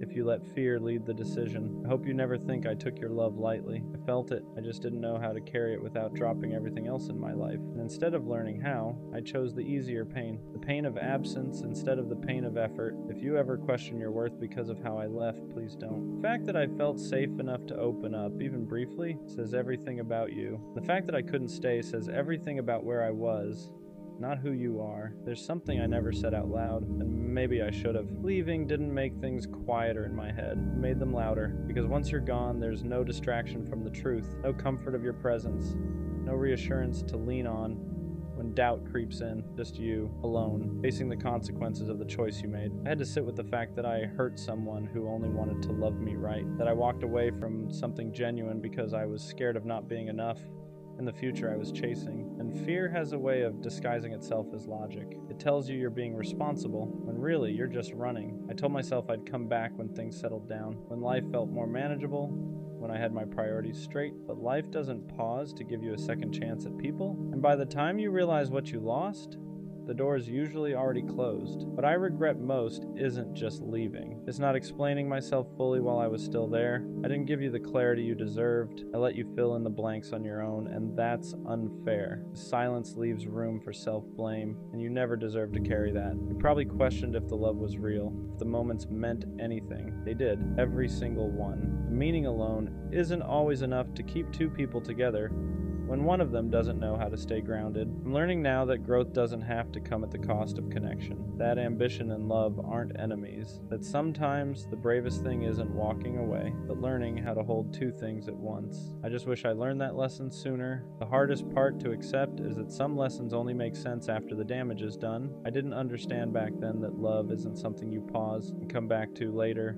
When life is more convenient, love happens in the middle of the chaos and the uncertainty and the balancing act you're scared you'll fail at. And I failed because I thought I had to choose one path or the other. I thought I had to become someone first before I could love you properly. I didn't realize that loving you could have been part of becoming that person. Instead, I treated love like a distraction instead of support, like something I had to set aside instead of something that could have helped carry the weight. Now I see how unfair that was to you. You were willing to grow alongside me. You weren't asking for perfection. You were asking for presence, for effort, for honesty. And instead of trusting that, I doubted myself so much that I made the choice for both of us. There's a strange loneliness that comes with choosing growth the wrong way. You make progress, but it feels hollow. You reach milestones and realize there's no one to share them with. And that's when it hits you that success without connection can still feel empty. I don't regret wanting more out of life. I regret not knowing how to include you in that vision. I regret thinking I had to do everything alone, because strength isn't isolation. Strength is knowing when to lean on someone who's willing to stand with you. If I could say one thing without apologizing again, it would be this: don't let my fear make you afraid to love again.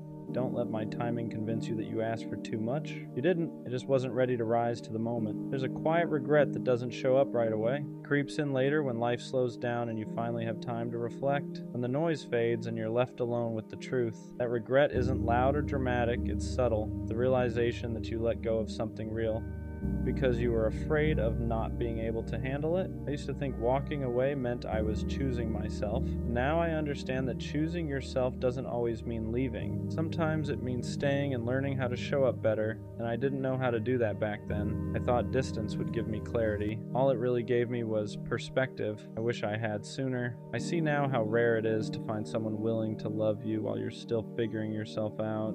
Someone patient enough to stand beside you without demanding you have everything together. And I walked away from that because I didn't believe I could be both growing and loving at the same time. There are moments I want to reach out, to explain everything I didn't know how to say before, but I don't, because reopening wounds for my own peace wouldn't be fair to you. Some apologies are meant to stay unspoken, carried quietly as lessons instead of words. I hope you found someone who meets you with the same energy you gave, someone who doesn't hesitate, someone who chooses you without second guessing. And if you haven't yet, I hope you at least learned that the love you offer is rare. The way you care isn't something everyone can handle, but the right person will treasure it. As for me, I'm learning that readiness isn't something you wait for.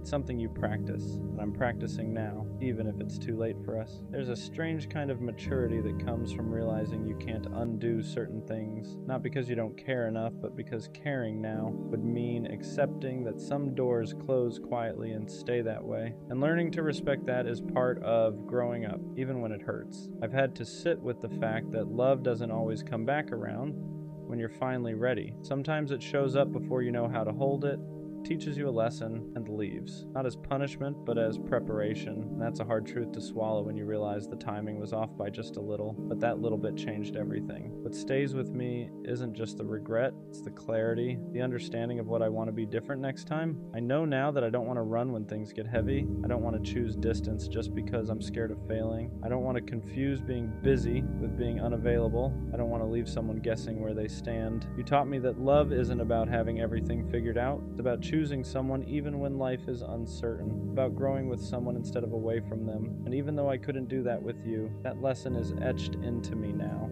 I hope you never look back and think you weren't enough. You were more than enough. You were just early, and sometimes early still hurts like loss. There are people we don't end up with who still change the trajectory of our lives. You were one of those people for me, and even if our story didn't continue, it mattered. It always will. This is where I finally stop apologizing and start accepting. Accepting that some connections aren't meant to be fixed, revisited, or explained away. They're meant to be learned from and released. Holding on to guilt doesn't change the past, and holding on to hope doesn't rewrite the ending. All it does is keep you stuck in a moment that already passed. I didn't lose you because love wasn't real. I lost you because timing, fear, and growth didn't align. And as painful as that is to admit, it's also freeing because it allows me to move forward without pretending I was the victim or the villain. I was just someone who didn't know how to stay yet. You don't owe me forgiveness, you don't owe me understanding, and I don't expect you to remember me kindly. All I hope is that you remember the love for what it was. Honest, real, human, even if it couldn't last. I carry this with me now. Not as regret that weighs me down, but as awareness that shapes who I become. I know how fragile connection is. I know how rare it is to find someone who sees you fully and still stays. And next time, I won't confuse love with something I need to run from. Some people are meant to be chapters, not the whole book. And even though this chapter ended before I was ready, it taught me how to write the next one with more care, wherever you are. I hope you're loved the way you tried to love me. And for the first time, I'm not saying sorry, I'm saying thank you. Lust will ruin your life if you don't learn how to recognize it for what it really is. Not temptation, not desire, not even attraction. Lust is a signal. It's like a check engine light flashing on your dashboard, warning you that something deeper is wrong under the surface. And most people don't want to hear that. They'd rather numb it, feed it, distract themselves with it, instead of asking why it showed up in the first place. Because here's the truth. When lust starts controlling your thoughts, your habits, your attention, it usually means you're lacking something real in your life. Not sex, not validation, intimacy. And intimacy doesn't always mean romance. That's where a lot of people get it twisted. Intimacy can be connection, it can be purpose, it can be faith, it can be feeling seen by people who actually care about you. It can be having someone you can talk to honestly without pretending you're okay. When those things are missing, lust steps in as a cheap replacement. Gives you a temporary hit, a moment of feeling wanted, a moment of escape, but once that moment passes, you're left emptier than before. That's why lust never satisfies. It promises relief, but delivers restlessness. You indulge, and instead of feeling fulfilled, you feel more hollow, more disconnected, more frustrated with yourself, and then the cycle repeats. Because you're not fixing the problem, you're feeding the symptom. The craving itself isn't the enemy, the lack of awareness is. Lust shows up when you're avoiding something, when you're lonely, when you're stressed, when you're disconnected from yourself. It's your mind trying to fill a void without doing the work to understand why that void exists in the first place. And the more you indulge it without reflection, the more it delays your healing. You tell yourself it's harmless, that it's normal, that everyone does it. But deep down, you know when something isn't sitting right with your spirit. You know when it's no longer about desire and more about escape. This isn't about shame, it's about honesty. Lust is an indicator, a warning sign. A moment where you need to pause and ask yourself, what am I really craving right now? Connection? Comfort? Meaning? Peace? Because until you figure that out, lust will keep pulling you further away from yourself instead of closer to who you're meant to be. Most people don't want to admit this part, but lust usually shows up when you're feeling empty, not when you're fulfilled, when your life feels aligned, when you're grounded, when you have purpose and connection. Lust doesn't scream as loud. It might knock, but it doesn't take over. It only takes control when there's space inside you that hasn't been filled with anything meaningful. That's why lust hits hardest late at night, when you're alone, when the noise dies down, and there's nothing left to distract you from your thoughts. That's when your mind starts looking for something, anything, to feel good for a moment, and lust offers that shortcut. No effort, no vulnerability, no risk of rejection, just instant stimulation. But shortcuts always come with a cost. The more you use lust as an escape, the harder it becomes to sit with yourself. You start avoiding silence, avoiding stillness, avoiding the questions you don't want to answer.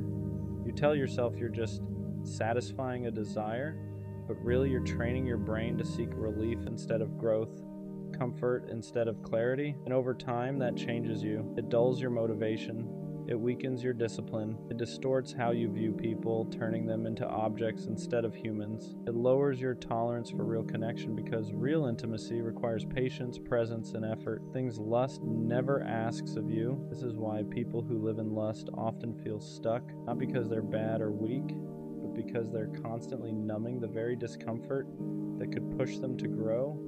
Pain becomes something to escape instead of something to understand, and healing gets postponed again and again. You have to learn to pause when the urge hits, not to fight it with shame, but to question it. Ask yourself what you're actually missing in that moment. Is it connection, purpose, rest, direction? Because the urge is information, and if you listen to it instead of obeying it, it can lead you to what actually needs attention in your life. Lust loses power the moment you become aware of it. Here's where it gets uncomfortable but important. Lust isn't just about what you want. It's about what you're avoiding. Most people don't struggle with lust because they're overly sexual. They struggle because they're disconnected from themselves, from their purpose, from real relationships, from meaning. When you don't feel fulfilled in your day-to-day life, your mind looks for stimulation, something intense enough to make you forget how empty things feel. Lust is powerful because it hijacks your attention. It pulls you out of the present moment and into fantasy. And fantasy is easier than reality. Fantasy doesn't ask you to change. Reality does. That's why lust becomes a habit, not because it feels good, but because it distracts you from feeling bad. It numbs loneliness, it masks insecurity, it gives you a false sense of control when everything else in your life feels uncertain. But every time you choose that escape, you reinforce the idea that you can't handle discomfort without running from it. And that slowly chips away at you. You start feeling weaker mentally, less disciplined, less confident. You promise yourself you'll stop, then you don't. And now it's not just lust anymore, it's guilt, shame, self-disappointment. You start questioning your self-control, your character, your ability to change, all because you never addressed the root issue in the first place. The problem isn't desire. Desire is human. The problem is unchanneled desire.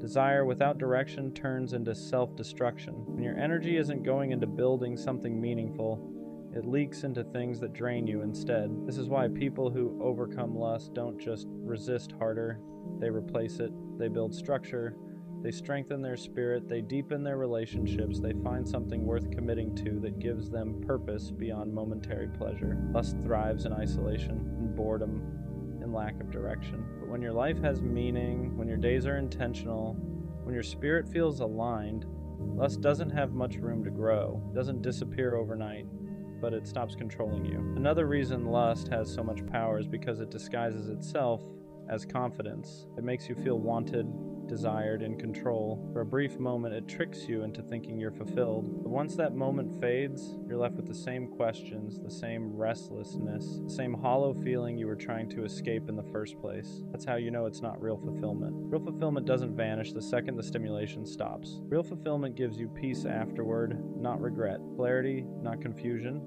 Strength, not self-disgust. And over time, if you're not careful, lust can start shaping how you view yourself. You begin to associate your worth with how desired you feel instead of who you actually are. You start needing validation just to feel okay. And when that validation isn't there, the craving comes back stronger, not because you're weak, but because your identity is being built on something unstable. This is where self-awareness becomes everything. You have to catch yourself and ask, what am I really avoiding right now? Am I running from loneliness, from boredom, from the work I know I need to do on myself? Lust often shows up when you're avoiding growth, when you're putting off healing, when you're ignoring parts of your life that need attention. The uncomfortable truth is that growth requires sitting with discomfort, requires stillness, silence, discipline, and lust offers you an easy way out of that process. But every time you take that exit, you delay becoming the version of yourself you know you're capable of being. You don't have to be perfect. You're going to slip. You're going to struggle. That's part of being human. What matters is whether you're conscious of the pattern or blindly repeating it. Awareness alone starts breaking the cycle, because the goal isn't to eliminate desire. Desire is natural.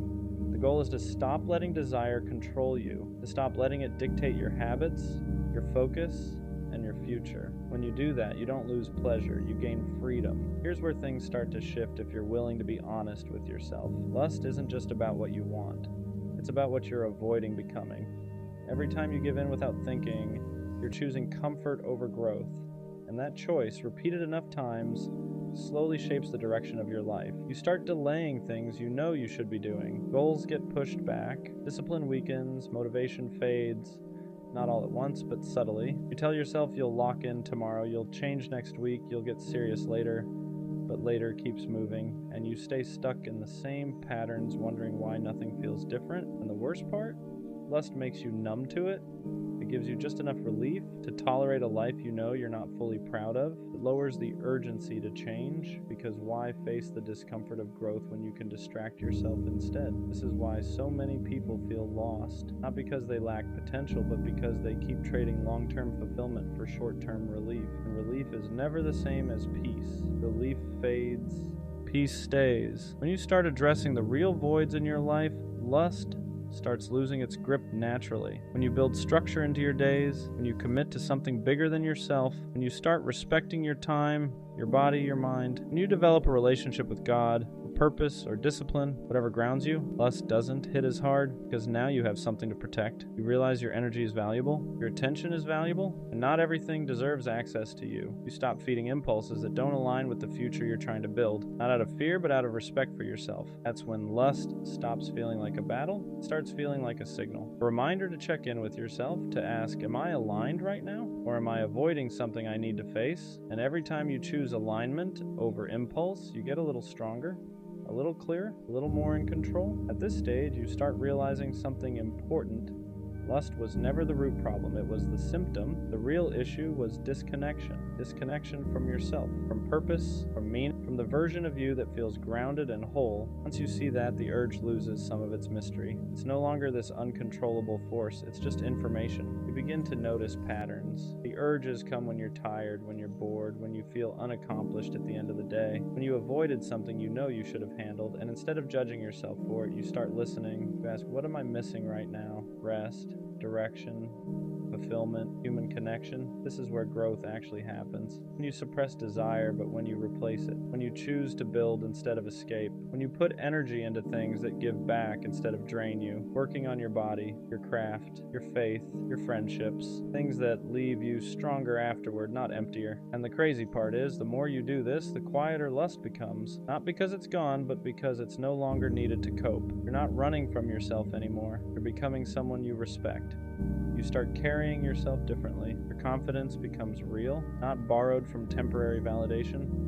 You don't need constant stimulation to feel alive. You feel solid just being present, just being disciplined, just knowing you're moving in the right direction even when it's uncomfortable. That's when self-control stops feeling like restriction and starts feeling like freedom. Freedom from compulsions, freedom from regret, freedom from waking up feeling disappointed in yourself. You're no longer controlled by every urge that passes through your mind. You won't be perfect. Nobody is, but you'll be conscious, and consciousness changes everything. Because once you're aware, you get to choose, and choosing growth over impulse again and again is how you reclaim your life. There's a moment where you finally understand that discipline isn't about denying yourself pleasure. It's about choosing a better one, a deeper one. The kind that doesn't disappear the second the screen goes dark or the urge passes, the kind that stays with you when you're alone with your thoughts and you can actually respect the person staring back at you. You start realizing how much time and energy you were leaking, hours, focus, mental clarity, all going towards something that never loved you back, never built you up, never moved your life forward. And once you see that clearly, it's hard to unsee it. You begin protecting your mind the same way you'd protect your body. You stop feeding it things that weaken it. This is where restraint becomes self-respect. You're no longer saying no because you're scared. You're saying no because you finally understand the cost of saying yes. You've felt the emptiness after. You've lived the fog. You've experienced how indulging too much slowly disconnects you from your ambition, your relationships, your purpose. And something else changes too. You start seeing people differently, not as objects, not as outlets, but as humans again, with depth, with emotion, with stories. Real connection stops feeling boring. It starts feeling rare, valuable, something worth protecting instead of rushing. That's when intimacy starts to return in healthier forms, real conversations, genuine friendships, moments of stillness that don't need to be filled, a sense of closeness with yourself that you didn't even realize you were missing. And once you taste that, lust loses its grip even more, because now you're building something, a life you don't need to escape from, a version of yourself you're proud of. When that happens, the urge doesn't disappear, but it no longer controls you. It passes like a thought, like a wave. At the end of the day, lust only has power when you don't understand it. When you finally see it for what it is, a signal, not a solution, it stops running your life. You stop treating it like something you must obey and start treating it like something you observe, and that shift changes everything. You realize you don't need to be perfect to be disciplined. You just need to be honest. Honest about what you're missing, honest about what you're avoiding, honest about who you want to become, because every urge is an invitation, not to indulge, but to check in. Once you start responding instead of reacting, you regain control. You stop letting momentary desire dictate long-term direction. You stop trading peace for pleasure. You stop delaying your growth for comfort, and slowly, your life begins to align with the values you claim to have. Lust didn't ruin you. Revealed the places where healing was needed, the moments where connection was missing, the areas of your life that needed structure, purpose, and depth. And once you start filling those spaces intentionally, lust no longer screams for attention. It fades into the background. You become more present, more focused, more grounded. You don't feel constantly pulled in 100 directions anymore. You know what matters, you know what doesn't, and you act accordingly. This isn't about becoming cold or denying desire. It's about mastering yourself, about building a life where your mind works for you, not against you, where your choices reflect your values, where you don't need escape because you're finally moving towards something real. And when you get there, you'll look back and realize something important. The urge was never the enemy. Ignoring the message was. She chose him over me. And the crazy part is, it didn't happen in one moment. It happened slowly. At first it was small things. Her replies got shorter. Her attention started drifting. The way she used to look at me started changing. Not dramatically, just enough that something felt off. But when you love someone, you don't immediately assume the worst. You assume they're stressed, busy, tired. You give them the benefit of the doubt. So I stayed patient. I stayed consistent. I kept showing up the same way I always did, because when I commit to someone, I don't suddenly change just because things get complicated. But what I didn't realize at the time was this. While I was trying to hold the relationship together, someone else was slowly stepping into it, not all at once. Just little by little, more conversations, more attention, more curiosity. And attention is powerful, because attention turns into interest. Interest turns into emotional space, and emotional space turns into attachment. By the time I realized what was happening, it was already too late, because she didn't just choose him in a moment. She chose him through 100 small decisions. Every time she answered his message faster than mine. Every time she gave him the version of her that used to be mine. Every time she let his presence grow while mine slowly shrank. And the hardest part, I wasn't competing in a fair race, because I didn't even know there was a race. I thought we were building something together, but she was quietly deciding between two directions, and eventually, she chose his, not because I didn't care, not because I didn't try, but because somewhere along the way my presence became familiar, and his attention felt new. And novelty is powerful when someone isn't fully anchored anymore. So one day it became official, not dramatic, not explosive, just final. She chose him. And suddenly I went from being the person she talked to every day to someone watching from a distance, and that's a strange feeling. To realize that someone who once chose you completely can eventually choose someone else instead. The part people don't talk about when someone chooses someone else is the confusion, not just the pain, the confusion because your mind starts replaying everything, every conversation, every memory, every moment that felt real, and you start asking questions that don't have clear answers. Was she already talking to him while she was telling me she loved me? Did she start losing feelings months before I noticed? Was I fighting for something that had already quietly ended? Because when someone chooses another person, it doesn't just break your heart, it rewrites your memories. You start looking back at moments that once felt normal and wondering if they meant something else. That night she seemed distant. That time she smiled at her phone. That random argument that came out of nowhere. At the time, none of it seemed like a big deal, but after she chose him, everything starts connecting in ways you wish it didn't, and suddenly it feels like you were the last person to realize the relationship was already changing. That's the hardest part, feeling like you were still building something while the other person was slowly detaching from it, because while I was trying to fix things, she was deciding between two futures, one with me and one without me, and eventually she picked the one that didn't include me, and I'm not gonna lie, that hits your ego, it makes you question your value, you start comparing yourself to someone you've never even met. What does he have that I don't? Is he more exciting, more confident, more interesting? Did she get bored of me? Did I become too predictable? Your mind searches for reasons because your heart needs an explanation. But sometimes the truth is uncomfortable. Sometimes people don't leave because you weren't enough. Sometimes they leave because someone new made them feel something different. And different can be powerful when someone isn't fully grounded in what they already have. Because new attention feels exciting. New conversations feel fresh. New people don't carry the history of arguments or mistakes. And that freshness can create the illusion of something better. But illusions don't show the full picture, they only show the beginning. Still, knowing that doesn't always make it easier, because when someone chooses someone else over you, it feels like a verdict, like a decision about your worth. But the reality is this, it wasn't a competition about who was better, it was a decision about who she felt more drawn to at that moment. And attraction, timing, and emotion are messy things, they don't always follow logic, so yeah, she chose him, and for a while that felt like proof that I lost. But over time I started realizing something important. Just because someone chooses a different path doesn't mean you weren't valuable. Sometimes it just means they weren't meant to stay on yours. The hardest part about her choosing him wasn't just losing her. It was realizing I couldn't compete with something I never saw coming because I was focused on us. I wasn't looking around for other options. I wasn't measuring her against someone new. I wasn't wondering if someone else could replace her. I was invested fully. So when I found out she chose him, it felt like the ground shifted under something I thought was stable.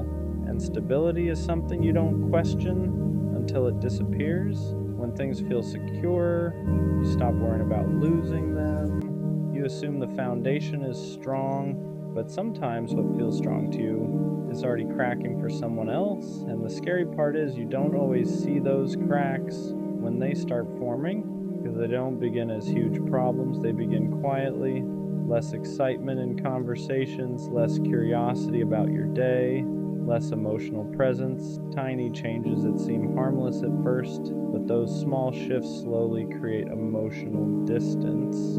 And distance creates space, and space is where someone new can enter. I didn't realize how much space had formed between us until someone else filled it, and by the time I noticed, the emotional balance had already shifted, because attention changes people. When someone new shows interest, it creates a different kind of energy. New validation, new curiosity, new excitement. And if someone isn't fully anchored in what they already have, that new energy can start pulling them away.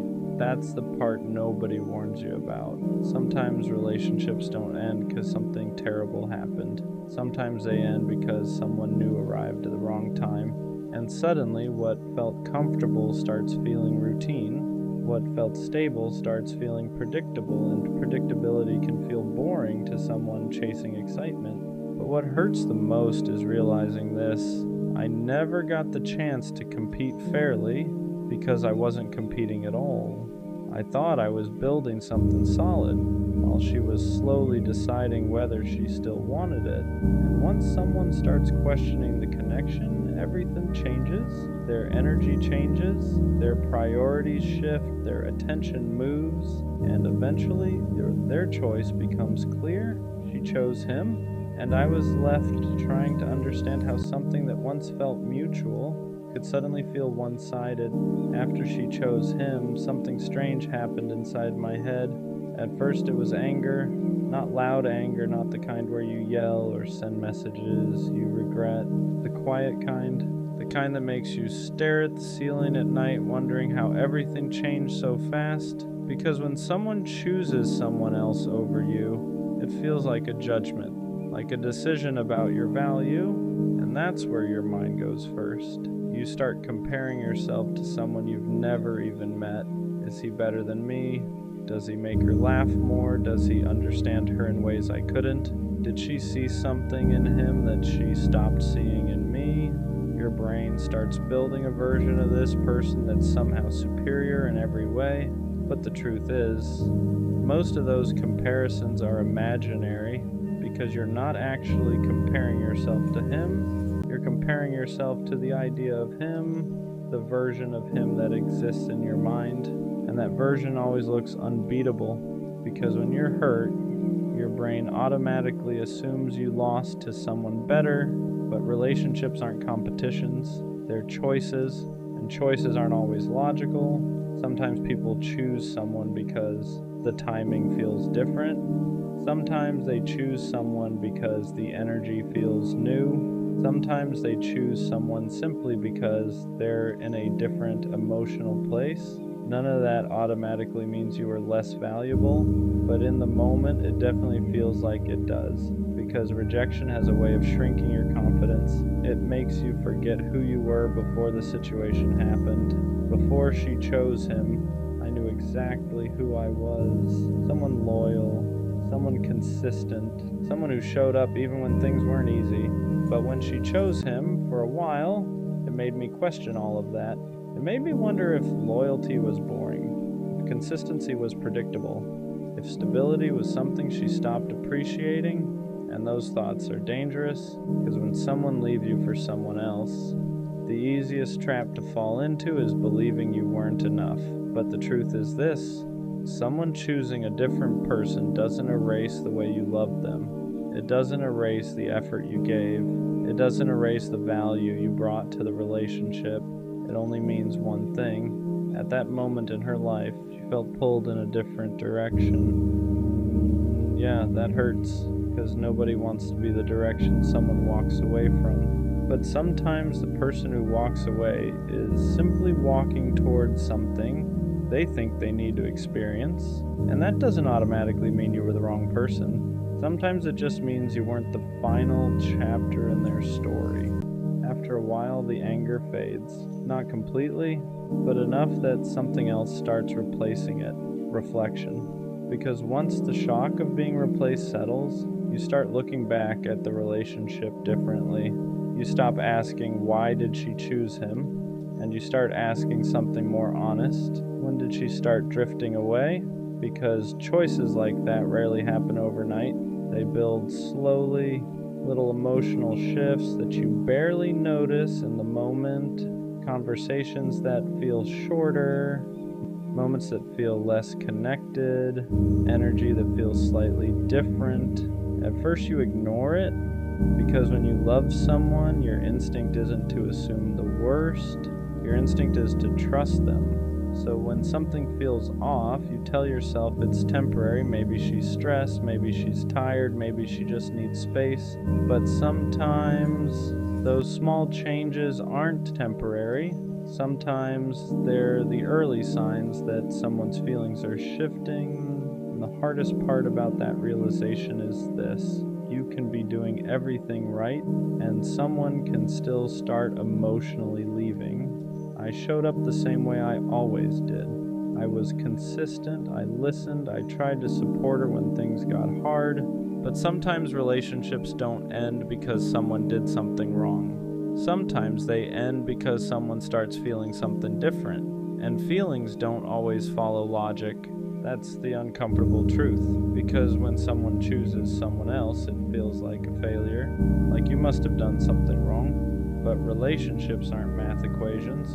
You can do everything right and still lose someone who simply felt pulled in another direction. And that's the part that takes the longest to accept, because your mind keeps looking for a mistake you could fix, a moment you could redo, a conversation you could handle differently. But sometimes there isn't a moment like that.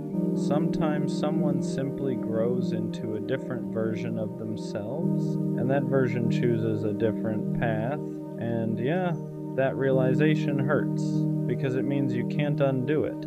You can't argue someone back into choosing you. You can't compete for someone who already decided once someone makes that choice. The only thing left for you to do is face the reality of it. She chose him. And for a while that felt like the end of my story, but eventually I realized something important. It was just the end of that chapter. After enough time passes, the pain starts changing shape. It's still there, but it's quieter. Not because what happened didn't matter, but because you slowly start seeing the situation from a different angle. At first, when she chose him, it felt like I lost.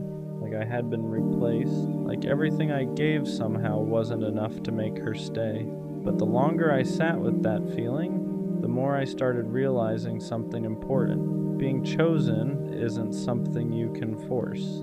No amount of effort can make someone choose you if their heart is leaning somewhere else. And that's a hard truth to accept, because when you love someone, you want to believe effort is enough. You want to believe loyalty matters. You want to believe consistency will eventually win. But sometimes the person you're giving all of that to is already drifting emotionally. And when someone's heart starts drifting, effort doesn't pull them back the way you hope it will. It just delays the inevitable. Looking back now, I started noticing things I didn't fully understand at the time. Moments where she felt distant, moments where the connection felt slightly different. Not broken, just weaker. But when you're inside the relationship, you don't see those moments as warnings. You see them as temporary. You assume things will go back to normal because that's what love does. It makes you hopeful. But sometimes hope keeps you holding on to something that someone else has already started letting go of, and that's the painful imbalance. One person still trying to build, the other person quietly preparing to leave. So when she finally chose him, it felt sudden to me, but maybe for her that decision had been forming long before the moment it actually happened, and realizing that helped me understand something I didn't want to accept at first. I didn't lose her in a single moment. I lost her slowly, over time. Realizing I lost her slowly instead of all at once changed the way I saw everything, because for a while I kept replaying the moment she chose him like it was the exact second everything ended. But the truth is, endings like that rarely happen in one moment. They happen in stages. First the energy changes, then the attention shifts, then the emotional connection weakens, and eventually the decision just confirms what was already happening beneath the surface. Looking back, I started seeing things more clearly. There were moments where she seemed distracted, moments where our conversations felt less alive, moments where it felt like I was talking to someone who was physically there, but emotionally somewhere else. At the time, I didn't question it too much, because when you trust someone, you don't immediately assume they're drifting away. You assume things will stabilize again. You assume whatever feels off is temporary. But sometimes those moments aren't temporary. Sometimes they're the beginning of the emotional distance that eventually turns into separation. And when someone new enters the picture during that distance, everything accelerates, because now the attention they used to give you is being shared with someone else. And attention is powerful. Where attention goes, feelings follow. That's the part people don't realize until it's too late. Relationships don't only end because of arguments or big betrayals. Sometimes they end because someone else slowly starts occupying emotional space that used to belong to you. And once that space is filled, the connection you had starts shrinking. Not because you stopped trying, but because their focus shifted. And when someone's focus shifts, their feelings usually follow. So when she finally chose him, it felt sudden to me. But maybe it wasn't sudden at all. Maybe it was just the final step in something that had been changing quietly for a long time, and accepting that wasn't easy, because it meant admitting that the relationship I thought I still had was already fading before I realized it. Once I accepted that the relationship had been fading before the moment she chose him, something else started changing inside me. The story in my head started shifting. At first, the story was simple. She chose him because I wasn't enough. That thought sits heavy when someone leaves you for someone else, because it makes it feel like a comparison you lost, like you were weighed against someone else and came up short. But the more time passed, the more I started questioning that narrative, because if I'm honest with myself, I know who I was in that relationship. I was loyal, I was present, I showed up when things weren't easy, I stayed even when conversations got difficult. And those things don't suddenly lose value just because someone decides to walk away. Sometimes people don't leave because you were lacking something. Sometimes they leave because they're searching for something different, different timing, different energy, different experiences. And when someone is searching for something different, the person they leave behind isn't always the problem. They're just not the direction that person wants to move in anymore.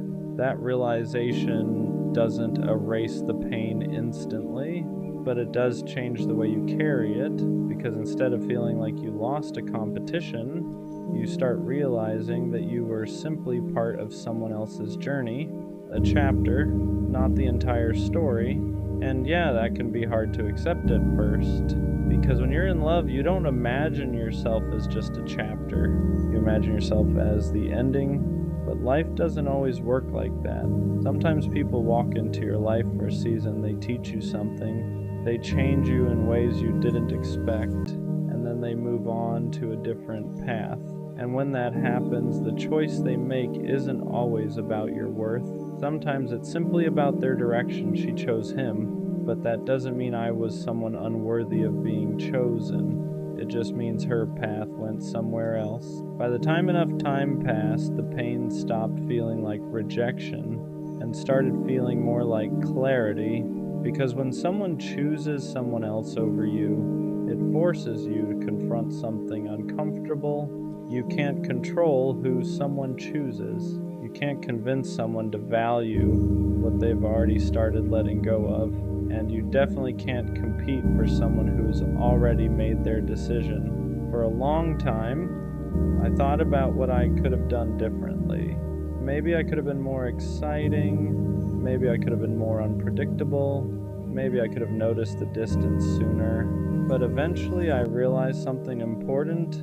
Even if I had done everything perfectly, the outcome might have been the same, because when someone's feelings start shifting, they don't always shift because of something you did wrong. Sometimes they shift because that person is changing, their priorities change, their emotions change, the things they're drawn to change. And when that happens, the person they once chose can slowly stop feeling like the person they want to keep choosing. That doesn't mean the connection was fake, it just means it wasn't permanent. And once I understood that, something inside me relaxed, not because it stopped hurting, but because I stopped trying to rewrite the past. I stopped trying to find the exact moment where everything could have been saved, because sometimes relationships don't end because of a single mistake. Sometimes they end because two people slowly start walking in different directions, and when that happens, no amount of effort can force the paths back together. She chose him, and for a long time, that sentence felt like the worst thing that could have happened to me. But eventually I started realizing something else. If someone can choose someone else over you, then they were never meant to be the person who chooses you forever. And that realization hurts at first, but it also frees you because it reminds you that being chosen by the wrong person isn't the goal. Being chosen by the right person is. Looking back now, the moment she chose him doesn't define me the way it used to. At first it felt like proof that I lost something important, but over time I realized something different. I didn't lose my ability to love. I didn't lose my loyalty. I didn't lose the way I show up for people when I care about them. Those things didn't disappear just because one person decided to walk away. The only thing that changed was the direction my life was moving in. And maybe that direction was always meant to change, because the truth is, relationships aren't about holding on to someone who no longer chooses you. They're about eventually finding someone who continues choosing you, not once, not only when things feel easy, but again and again. Through the normal days, through the difficult conversations, through the moments where excitement fades and what's left is commitment. And if someone can walk away from you for someone else, it simply means they weren't the person who was going to make that kind of commitment. She chose him, and that used to feel like the end of my story. Now it just feels like a moment that redirected it, because one day someone else will choose me. When they do, it won't feel like a competition, it'll feel like certainty.